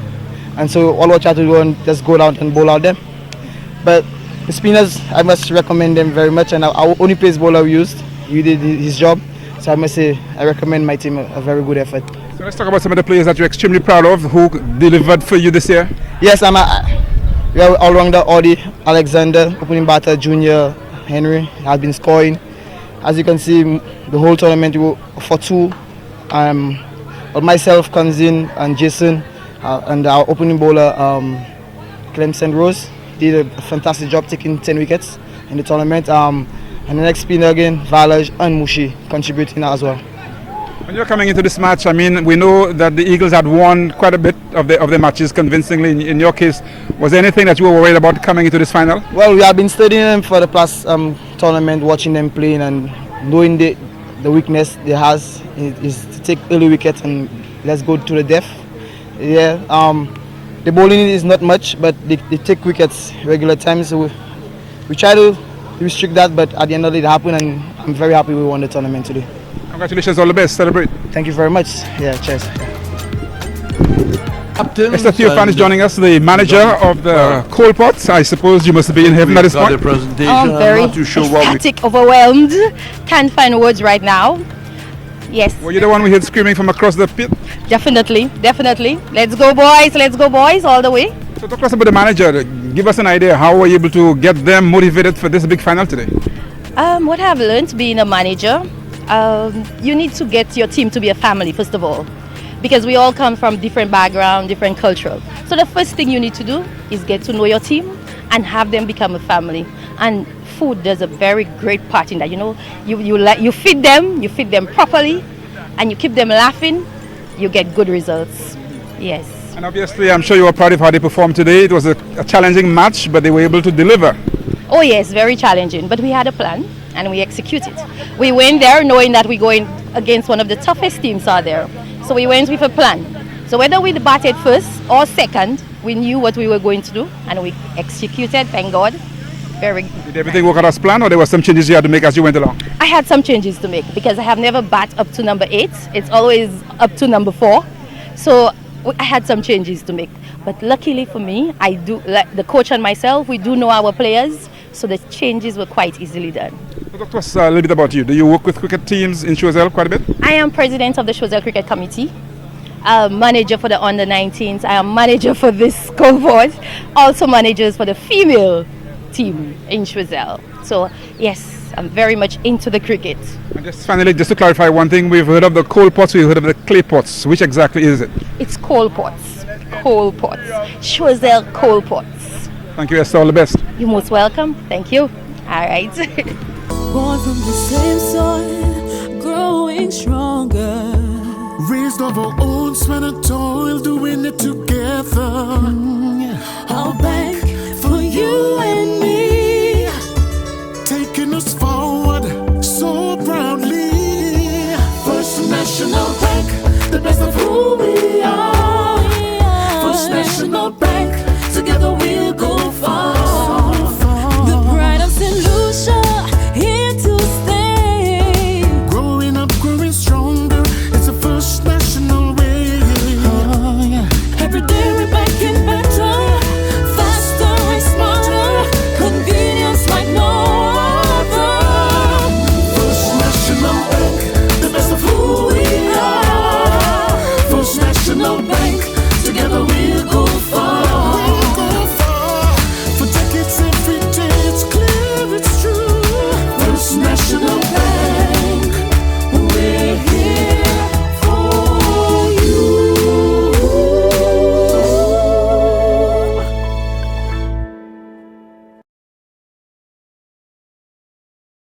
The easiest way to pay your Luselect bill is online on any of your secure devices. Go to www.myaccount.luselect.com on your phone, tablet, or computer. Have your electricity account number and meter number ready and follow the step-by-step instructions to register and set up My Account. Voila! You can review your account and pay your electricity bill online directly to Luselect or through your bank 24/7, anytime, anywhere. When you want to pay your bill, open My Account. Click on Pay Bill on the left of the page. Choose Pay My Bill by credit or debit card on the right to pay directly to Luselect. Continue to the payment website, complete credit or debit card details, and submit payment. Alternatively, if you have online banking and you want to pay through your bank, choose Pay Through Your Bank and select your bank from the list. Your bank's login page will open up. Sign in to pay your electricity bill through your bank via online banking. Pay Luselect bills online and get back to your life.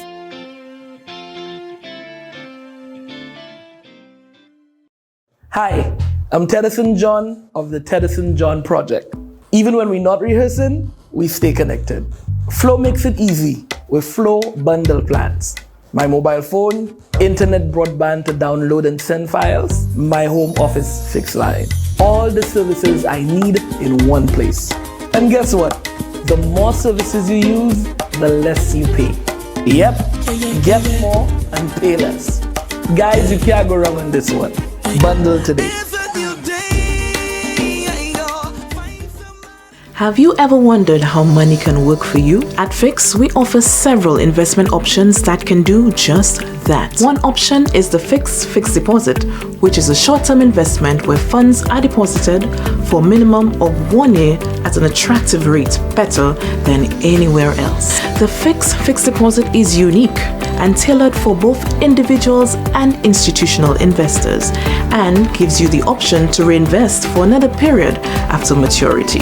For more information, call Fix today at 458-8700 or 458-8740 or email Fix at info@fixlimited.com. Fix, firm and upright.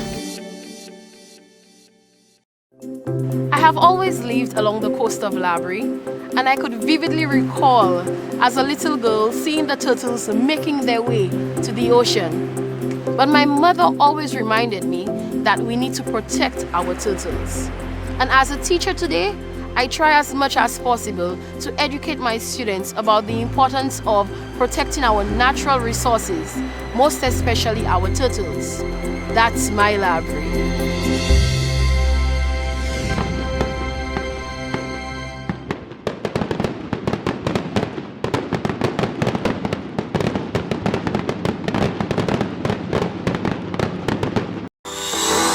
Get more with our Massy card. One card, many locations for your rewards. Earn points at all Massy stores and Massy card partners island-wide and watch your points grow. Visit our customer service desk at Massy stores or www.massycard.com for more information. Enjoy the many benefits that only your Massy card can bring.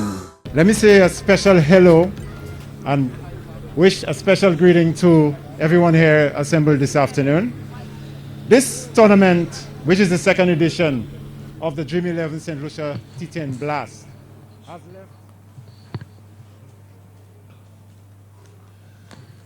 left everyone here. It's been very well run, and as a second edition, I can tell you, we had our little challenges, but we overcame. And today, I stand here very, very pleased and honored to see how successful the tournament was run. We had a very excellent job done by our, let me first mention our SSI ground crew led by Mr. Kent Crafton. If you look around, you'll see how verdant and how excellent the condition of the venue is. And as a matter of fact, because of the excellent work done by Mr. Kent Crafton and his ground crew, we are on the verge of hosting international cricket as early as next month. And that's going to be the South Africa coming to St. Lucia for 2 test matches. And in July, we're going to have Australia for 5 T20 matches. And the West Indies team arrives here as of this weekend for a training camp. And they will be using this venue for training. So kudos to Kent and his crewmen for doing an excellent job here. Also, I would like to extend my heartfelt thanks to Dream 11, without whom this would not be possible. And of course, we have other stakeholders who assisted and aided in transforming this tournament into a reality. I'd like to thank Ms. Sue Montplaisir, who's the representative for Dream 11 here. I'd like to also thank the sponsors from top of mind, First National Bank, Flow, Made in Paradise, Scott Sports and Awards, Full 100. Who else? I think I've exhausted the list. If I have, I do thank you for, yes, all bees. Oh yes, Calabash. Let's give them a special round of applause, please. They've done a really remarkable job in providing excellent viewership, the highest quality over the past 15 days of cricket. And I dare say we've spawned a very promising relationship going forward.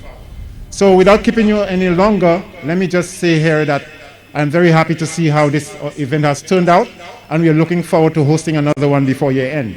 Thank you.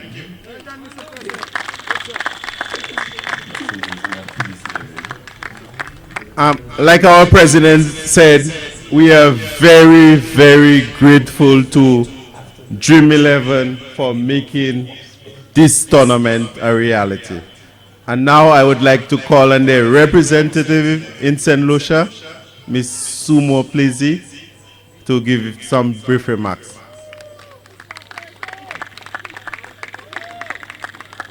Good afternoon everyone. First of all, allow me to congratulate all the teams who participated and competed in this tournament. It was an exciting one, and right down to the finals, I was literally biting my nails. I'm not going to hold back and saying the guys here, with Darren Sammy being the captain, I had a little favoritism here, but congratulations to Choiseul. You certainly showed that you were the better team. Dream 11 is certainly proud to be part of this event. St. Lucia Blast. Carol, thank you very much for taking on the offer which Dream 11 gave. This time around, I think we met all the needs of the Cricket Association. Once again, congratulations to all the teams. I'd like to leave a message though to all the players. Always remember you're being watched. Always remember that this may be an opportunity for big things. You have persons like Darren who could share with you and say to you, India is one of those areas or continents or regions where cricket is like, what you want to call it? Second nature. Thank you very much. Second nature to the folks in India. You are being viewed and you are being watched. Always remember, once you get on that field and on that pitch, you give up your best because you never know who's been watching and who's watching you. Congratulations again. Well, John, Calabash TV, thank you very much. Thank you, Ms. Moplezi, and give a big round of applause to our title sponsor, Dream 11. I don't know what we would have done without Dream 11. Right now, I would want to call on the representative of the Ministry of Youth Development and Sports, my friend Patrick Maffrey, just to give some brief remarks. Thank you very much, Mr. Stefan, and let me say good afternoon to all and congratulations in order to the champions. 2 years in a row. It will be 2 years in a row. Let's hear it, Choiseul. Of course, you hear me saying that the rest of the teams are not very happy with it. So it means that next year we are going to see even a greater Dream 11 T10 blast. Let me, on behalf of the Ministry of Youth Development and Sports, of course, say congratulations, as we did at the very beginning of the ceremony and the tournament, to indicate that this is what we want to see in St. Lucia, a return to sport, but more importantly, a return to cricket at the Bosses Stadium, and I'm speaking about local cricket. It's very important that we make our players in St. Lucia experience the world-class facility that we have at all times. So we never bar them from playing at the Darren Sami Cricket Grounds. Let me also say to the sponsor, thank you very much for allowing us to have the cricket here, and of course all the other sponsors. Now it's the time for celebration, so I want to also, as somebody had indicated, to say thanks to the CMO for allowing not just cricket, but sports to come back to St. Lucia. And as we follow the protocols, that we will get more and more sport and we'll come back to what it is. We're the first, we are the first destination where we'll be seeing so much more cricket in time to come, in not too distant future. We will see even greater things. So on behalf of the ministry, congratulations to the champion, and of course to everyone who was part of making this tournament a success. Thank you. Well, I can safely tell you the MVP of the tournament is Lance Sami of the Micoud Eagles with 12 wickets.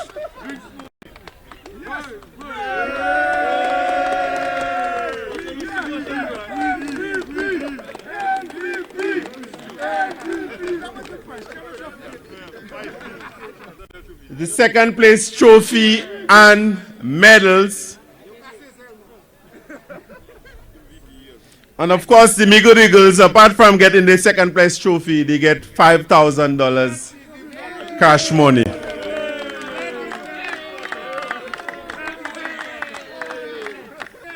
And Mr. Sami, you're supposed to collect those silver medals on the behalf of your team.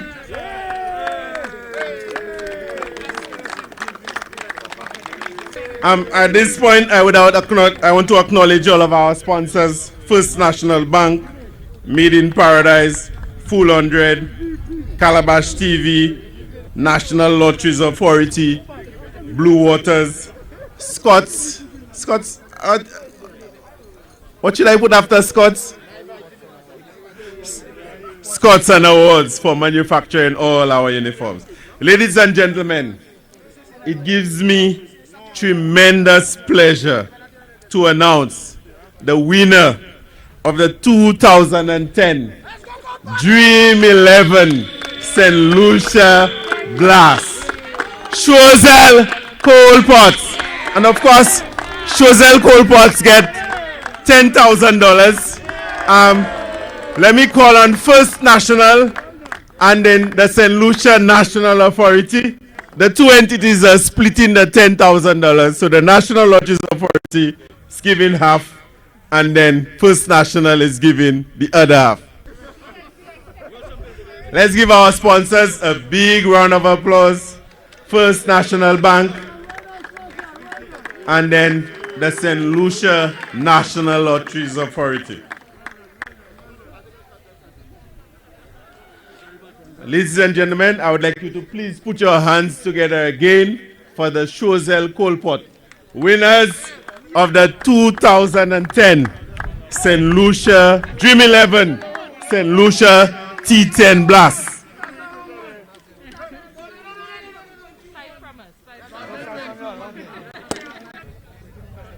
I feel rather privileged to deliver the vote of thanks for such a tournament. On behalf of the cricket fraternity in St. Lucia and of course the SLNCA, we wish to thank tremendously our title sponsors, Dream 11, and represented here today by Mrs. Sue Montplaisy.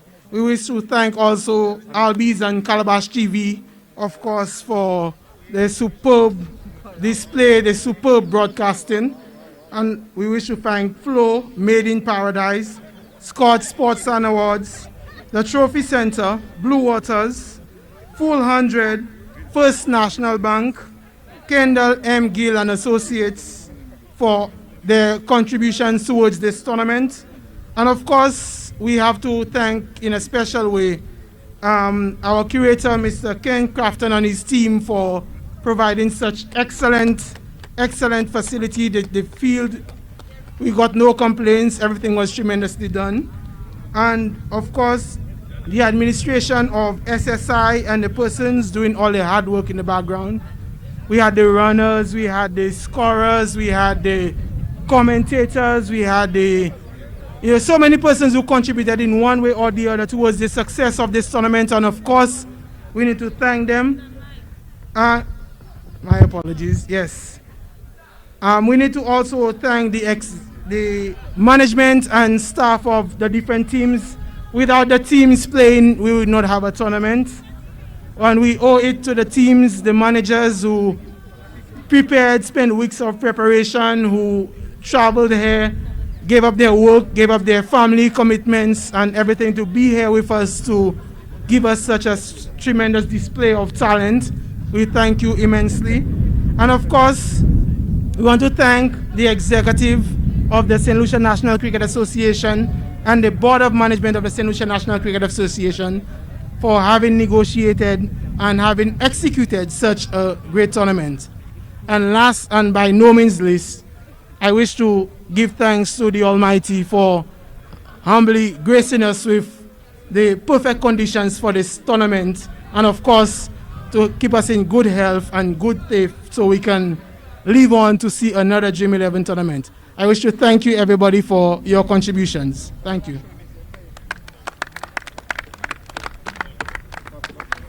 Thank you, Mr. Simmons Jules. And I just have one last thing to say for Albies and Calabash TV. One word I can use to describe you all is exceptional. After our experience last year and this year, you all are exceptional. And this is the soundbite I want to leave for the 2021 Dream 11 tournament. Thank you, everyone. Thank you, Simmons. Thank you, Choiseul Colports, for a very good tournament, and Darren Sammy and the Micoud Eagles. I think you all soared high. You all probably would have flown too high at the wrong time. Thank you, everyone. Thank you for a wonderful experience, and we look forward maybe the next time to welcome you back so that we can have another Dream 11 tournament.